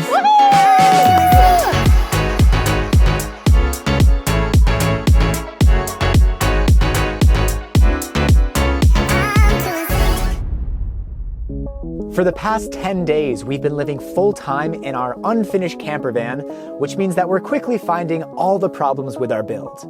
Problem: our cabinets are a mess. Not enough space and too many big open cavities. Solution: rip the useless plastic covers off of the doors and stuff backpacks, flip-flops, and other soft items inside.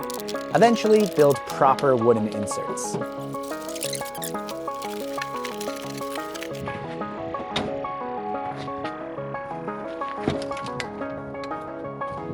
Problem: our vacuum doesn't store well. Even though it's small, it takes up a lot of space in the black hole of our cabinets, and stacking it on other stuff violates first-order retrievability, i.e. you should never have to move one tool to get to another. Solution: design a custom holster for the vacuum and produce it on the 3D printer that I brought along on this adventure.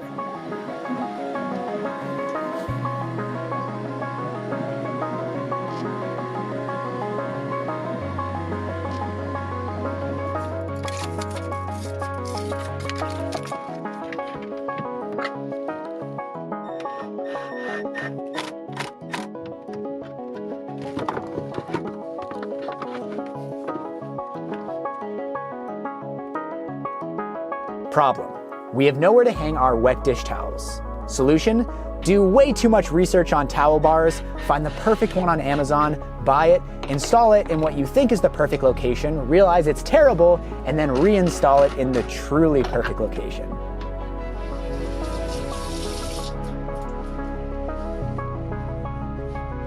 Problem: our propane system is turned on with a solenoid valve, but the switch for that solenoid valve doesn't have a home.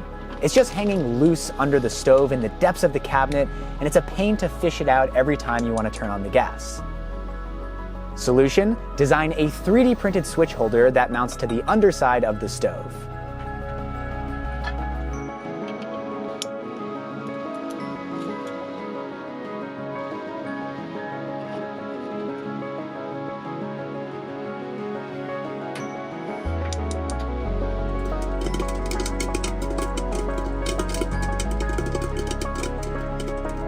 Problem: even with proper ventilation, the smoke alarm goes off every time we cook.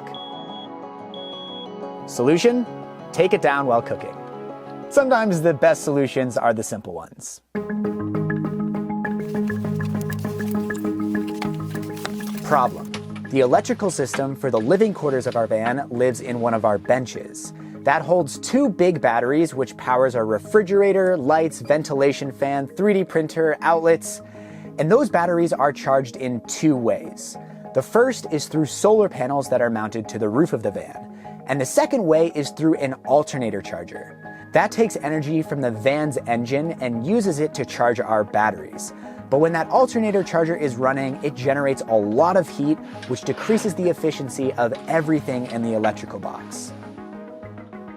Solution: add active ventilation to the electrical bench using 2 temperature-triggered computer fans.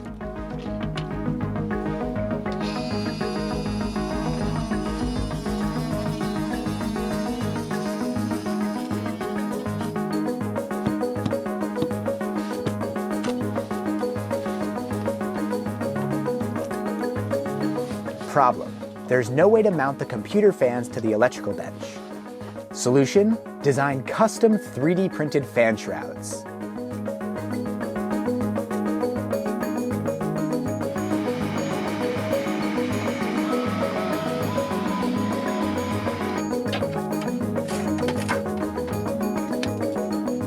So we're currently driving to Asheville, North Carolina, and I really want to print the back of the fan shrouds, so I thought, let's see what happens if we do some printing while driving. Meanwhile, Eden's driving in the pouring rain, and I feel like I'm stressing her out right now. You're not, I'm just ignoring you. Okay. So I wasn't able to actually start the print while driving. The vibrations of the van were getting in the way of the vibrations that the printer uses to calibrate and level the bed. But now that we're stopped for lunch, I got the print started. So we'll start driving again and see if this thing works. Can you just tell I'm putting on my belt in the background? I didn't even realize.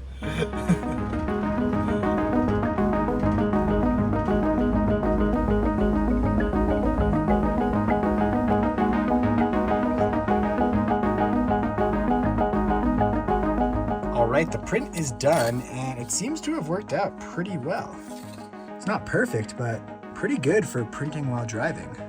So I just finished printing the second piece while the van was stationary, and from a distance, these look almost identical in quality.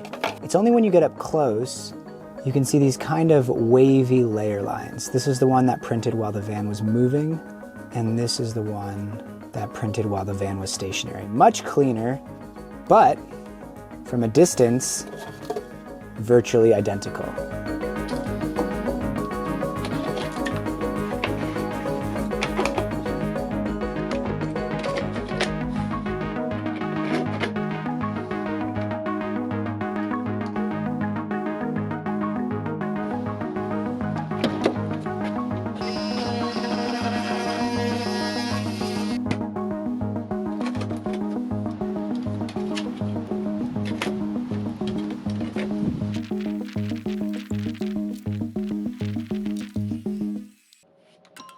So I connected both fans to relays in the Serbo GX. That's the central computer for our electrical system. And this is a Ruvatag. It is a Bluetooth temperature sensor. It also measures some other things that we don't really need. So we can put this in the electrical bench. It will sense when the temperature gets above a certain level, and hopefully that will trigger the fans to turn on. So I set up the Ruvatag in the electrical bench, and we've been driving for about an hour now, which means there should be enough heat generated from the alternator charger that the fans will have turned on. There we go. We got airflow. Let's see, if we go to the back one, we should see it getting sucked in. There we go. I don't know why I thought a white ribbon on a white 3D printed piece would show up well on camera. Anyways, it works. We got ourselves some active ventilation.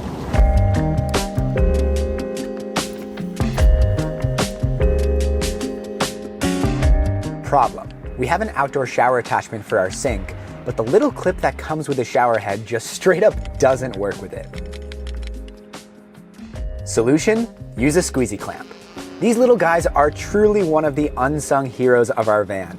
We use them for everything, for hanging up wet clothes, strategically hanging up a blanket, truly the multi-tool of van life. Problem: it gets really cold in the van in the winter. Solution: move south. Maybe get a heater eventually. Eden really wants to get a heater. I really want to get a heater. It's not too bad today. Georgia, pretty warm. Southern Georgia, all right. Northern Pennsylvania, fail.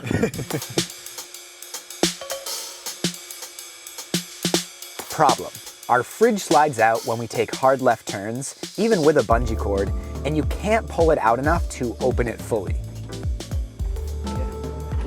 Solution: replace drawer slides with longer locking drawer slides. solves both the sliding out problem and the can't open it all the way problem. Honestly, I don't know why we didn't do this in the original design.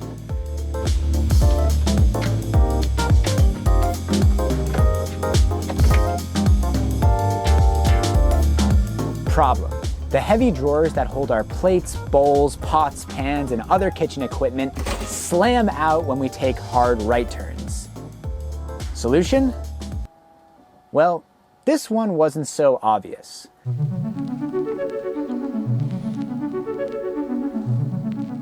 This is probably the solution that I spent the most time thinking about in this video. From complicated, completely novel 3D printed inventions to passing a steel bar through the handles and into a hole that I drill in the floor. But in the end, this was a case where elegant simplicity was the real answer.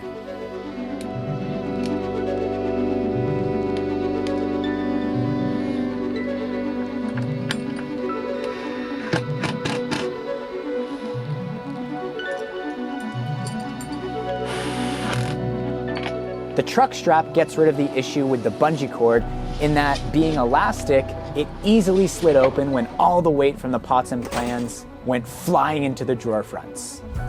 A tight truck strap is basically rigid. Oh, nice. One of the most satisfying parts of this solution is how the swivel D-rings still allow us to access the storage under our toe kicks. Since it can swivel up and out of the way, we can pull out the front of the toe kick, no problem. Pretty easy to use, but I wouldn't be surprised if we figure out a better one 2 months down the line. Let me know in the comments if you can think of a better solution for these drawers. Abby has an idea. What? I'm going to speak for her because she's shy in front of the camera. Her idea is to fill all of the drawers with treats, and then she will open them and eat them all. And then you won't have anything in the drawers, so nothing can fall out or slide open. Is that right, Abby? Problem. My laptop storage stinks. I originally designed this upper cabinet to hold my laptop, camera gear, journal, Kindle, and be a charging station, but it's just too many things for one small cubby. The only way to fit my laptop in there is to stack all my camera gear on top of it. And I don't especially love stacking things on top of a $5,000 computer.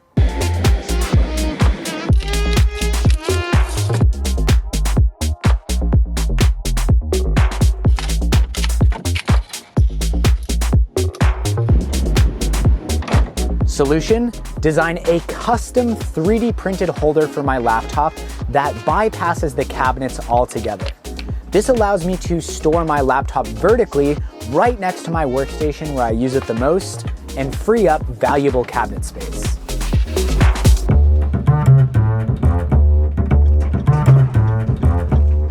The problem seemed to never end. Not because we did shoddy work, but because it is impossible to anticipate every personal need and nuance of living in a tiny space. Some things are easy to fix, like replacing bungee cords with locking drawer slides. Again, not sure why I didn't do this for the 3D printer right off the bat.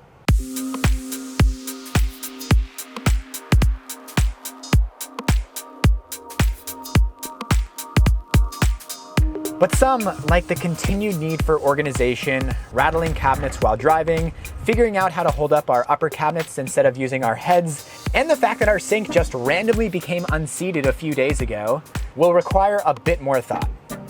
But I don't resent the problems. In fact, they're one of the things that excites me most about van life. The ability to constantly customize this home exactly to our liking. The fact that we have the tools with us to do these repairs anywhere. I mean, we're currently parked on St. George Island, this tiny little island off the Gulf Coast in Florida. The fact that we have friends on the road that will help with larger projects, all that is just so invigorating.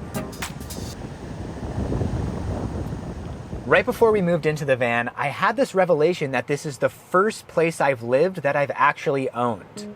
The first place where I actually have some skin in the game to make it as nice as possible. And it's funny saying that, surrounded by our unfinished walls and unpainted cabinets. And it might take a year before this thing is actually done, but man, I am enjoying the process. Can we finally turn this van into the tiny home of our dreams? 6 months ago, we bought an empty cargo van with the plan to live in it full time starting on Halloween when the lease on our apartment was up. We spent months planning the build, cutting holes, woodworking, installing systems, moving 99% of our worldly possessions into a storage unit, but it wasn't enough. When October 31st rolled around, the van wasn't finished. Now, we didn't completely drop the ball. We knew that no matter what, our lease was over and we were moving into this van. So our priority was getting this thing livable. We had running hot water, a stove, electricity, a 3D printer, places to put everything, including our animals, but none of the cabinets were finished. We had no heat and obviously no walls. We lived in the van for 37 days while we drove 4,684 miles from Toronto, Canada to here, Joshua Tree, California. And we are here in the desert to finally finish this van and turn it into the tiny home of our dreams. First things first, we need to take everything out and strip this thing bare. Let's do it.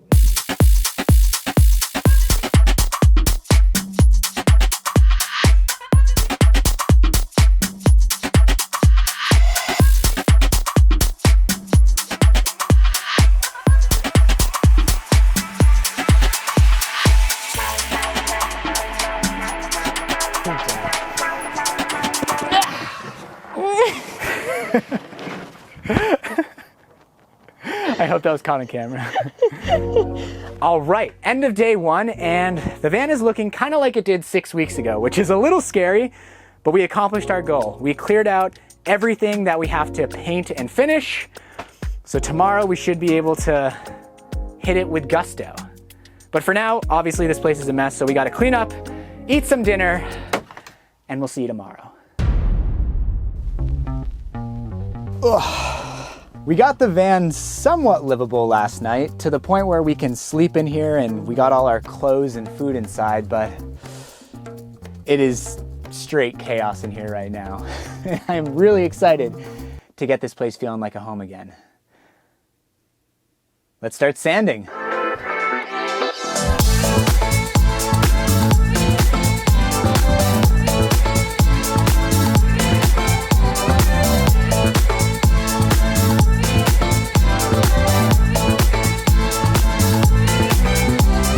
All right, end of day two came surprisingly quick because even though we're in the desert, the sun still sets at like 4:15. It's kind of hard to tell, but it is getting dark quick. But after pretty much a full day of sanding, we're kind of ready to start finishing and painting tomorrow. We are well into day three. We spent the morning arranging all of the pieces in this big circle and wiping off all the dust, so we are ready to finish. We're actually doing two different finishes, a paint and a clear coat. For the clear coat, we're using TotalBoat Halcyon Clear. This is a rugged water-based varnish that we've used across the entire van. It's super easy to apply, and for the first time, we are spraying this on. Because we have so much surface area, spraying this is gonna save a ton of time. I've never used an HVLP sprayer before, so we spent a fair amount of time testing it. We had good success thinning the Halcyon, 650 milliliters of Halcyon to 150 milliliters of water, and then spraying at the max pressure setting. It seemed to have worked really well, so I'm feeling confident. And the birds are calling to me. Let's start finishing.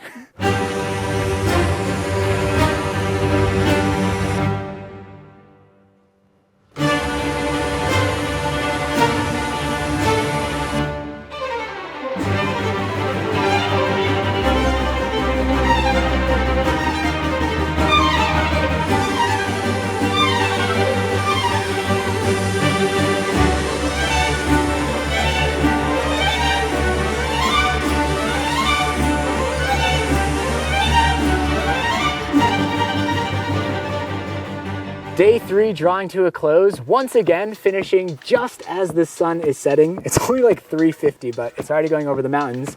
But we were just able to get 3 coats of Halcyon on, 2 gloss, 1 satin. I think it went great. It was a bit of a slow start, but once we figured it out, it was smooth sailing. We had a great system. Just bang, bang, boom, handing things back and forth. Yeah. Abby's not very happy though. She's exploring Maker Ranch. Tomorrow, paint. Woo! Day 4 is well underway. We checked the finish this morning and it was pretty smooth, but we decided to give the high touch surfaces a quick sanding with 220 grit and then do an additional coat with the Halcyon satin. That's 4 coats total, and it only took about an extra 45 minutes, but I think we're gonna be really happy that we did that in the long run.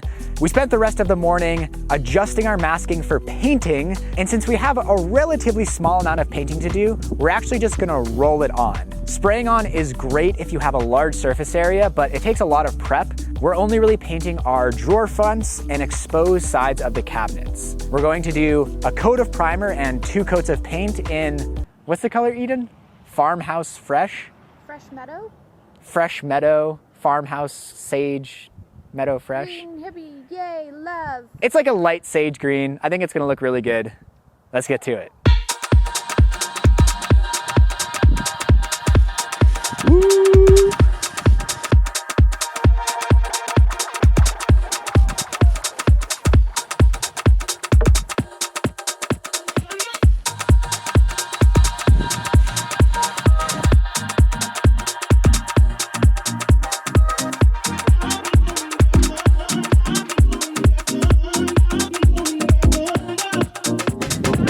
All right, finally finished before the sun's going down. It's only 2:30 and we got 3 coats of paint on. As you can probably hear, we were kind of fighting the wind near the end, blowing dust into our freshly painted surfaces. So, It's very rude. so tomorrow, putting the van back together. Yeah. Day 5 is here and I am super excited because it is time to move back into the van. We've been living in chaos for the past 4 days and I don't really do well with it. I'm excited to get our home back together. We started the day by untaping the edges of the cabinet fronts so we have that sharp definition between the painted fronts and the Baltic birch edges. It looks so good, but before we get them back into the van, we have to take everything out again. It's a beautiful day. Let's get to it.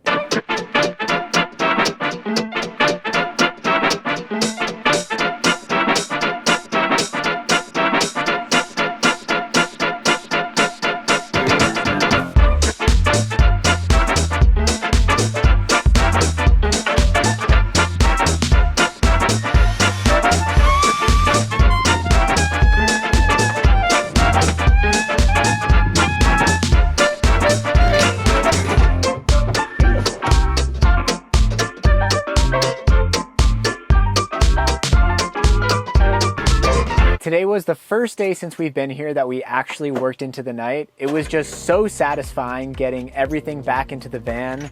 We couldn't stop, and we especially wanted to get our systems running and check it out.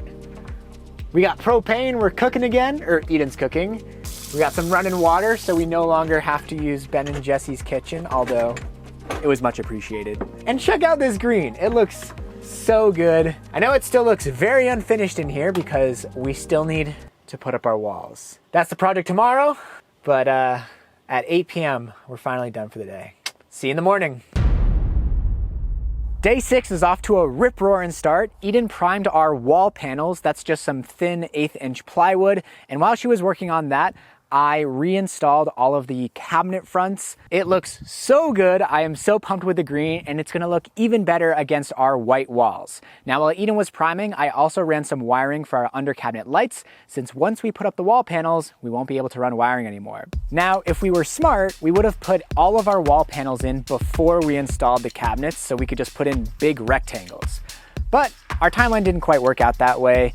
We had to install our cabinets and live in this van before we could even think about the walls. It was just getting too cold in Ontario when we were at that part of the build, and we had to be out of our apartment on October 31st. So unfortunately, we have to cut all of the wall panels to the specific gaps where they will fit. It's probably gonna take a lot longer than it would otherwise, but you learned on the first one. Let's do it, let's get some walls.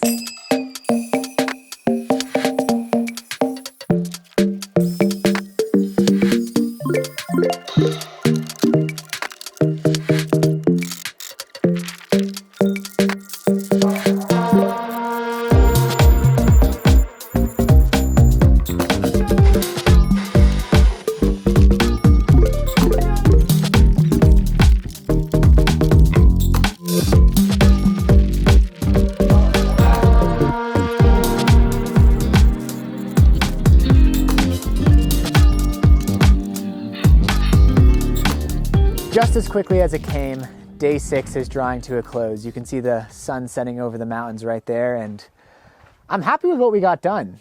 I mean, we were only really able to get these 3 wall panels up, but this one here with the outlet cutouts, I didn't show on camera all the work that took us. That was a lot of back and forth.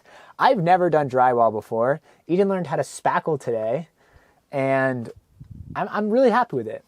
I think we were both kind of hoping that we would get more done, but we're gonna hit it with a vigor tomorrow. And already you can see the white is looking good. Eden looks like she's about to go on a desert voyage. I got cold.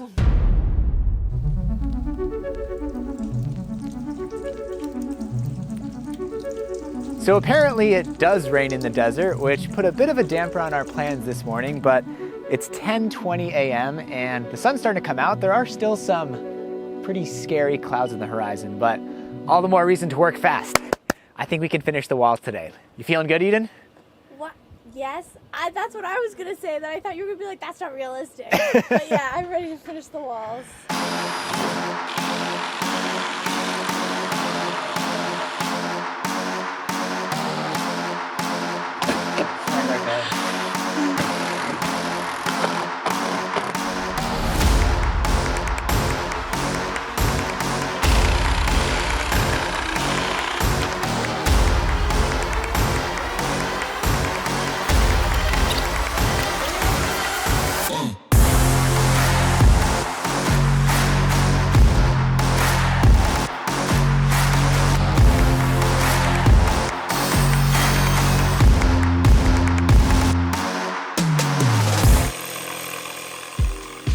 Despite it raining off and on all day, I feel like we were incredibly productive. We got 90% of the wall coverings on, and as the sun was going down, Eden even started putting the coverings over the pillars. No rain is forecasted tomorrow, so I think we're in really good shape to paint, get the final little details in, and we're so close to finishing this van. I can feel it. The sun is shining, the birds are chirping, the tank is clean. The tank is clean. Let's get these walls finished.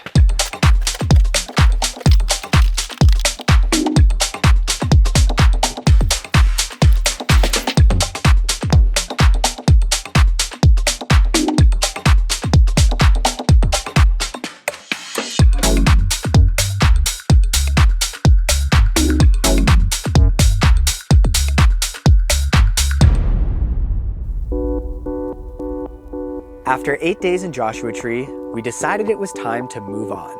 The van still wasn't finished, but we figured we could add the final details on the road. We headed towards Los Angeles, where we added trim around the doors, cabinets, and windows. If you've been following this build from the beginning, you know these birch window frames were one of the first projects in the van, and they were a ton of work. So finally putting a bow on these felt so good. I love how the brass screws match the gold accents all throughout the van and kind of add to this feeling that you're in the cabin of a boat. Now, with our piecemeal wall installation and the weird edges of a van build, store-bought trim couldn't cover all the gaps. We needed something a bit more heavy-duty above the sink to cover the big gap between the wall and the ceiling, so we decided to build a plant shelf that does double duty of hiding that seam and bringing some life into the van. Ties in nicely with the green cabinets as well. That weird seam continues above the sliding door, so we built another shelf to hold small, compact objects like flip-flops and Abby's leash. It should be pretty clear at this point that our walls aren't perfect. 4 panels meet in a pretty ugly corner above the sink, but a funky, irregular mirror hides that seam perfectly and makes the van feel more homey. I also finished installing the under-cabinet lighting, which is probably one of my favorite features of our van.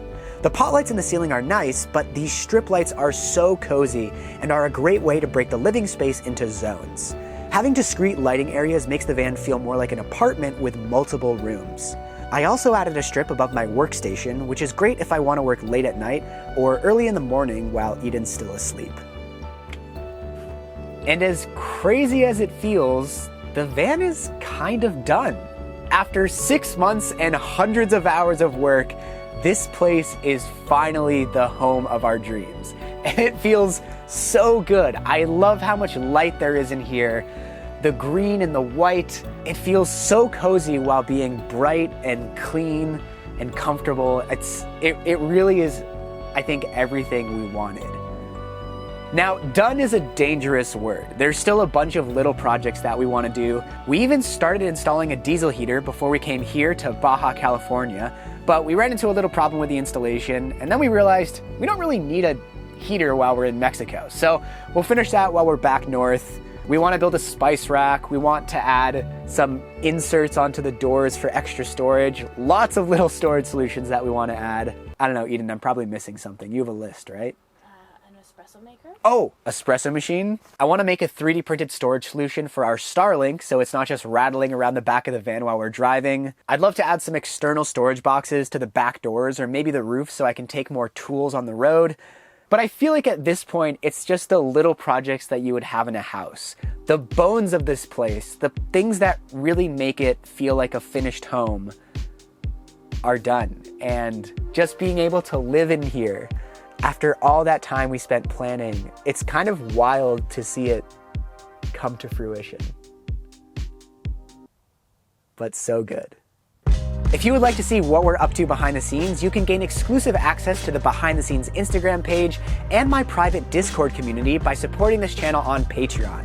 I would like to give a special thank you to my top supporters on Patreon. That's right, there's multiple of them now. My mom, Kathy Kurt, and she is now joined by our second top supporter, Paige Arlt. Please, Paige, tell me if I'm mispronouncing your last name. It's A-R-L-T. So, yeah, just send me a message if I'm butchering that. Thank you so much, and I will see you in the next video.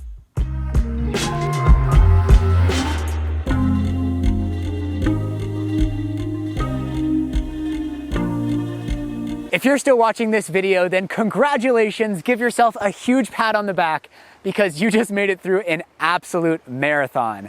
I am so grateful if you are still watching the video, if you made it to this point, and I want to know if you're part of that super exclusive club. So, if you're still watching, in honor of beautiful Baja California, where we are now, please comment Pelican. Comment Pelican, that way I'll know you made it to the end of the video. We left Joshua Tree about 3 weeks ago on Christmas Eve, and honestly, I'm still riding the high of having finished this van. Every morning I wake up and look around and just see the walls and the lights. It's such an amazing feeling. And I hope that you get the feeling one day of building something big and just being able to be proud of it. It's one of the most amazing things in the world. Thank you so much once again for watching this full video. If you made it to the end, comment Pelican, welcome to the club, and I'll see you in the next video.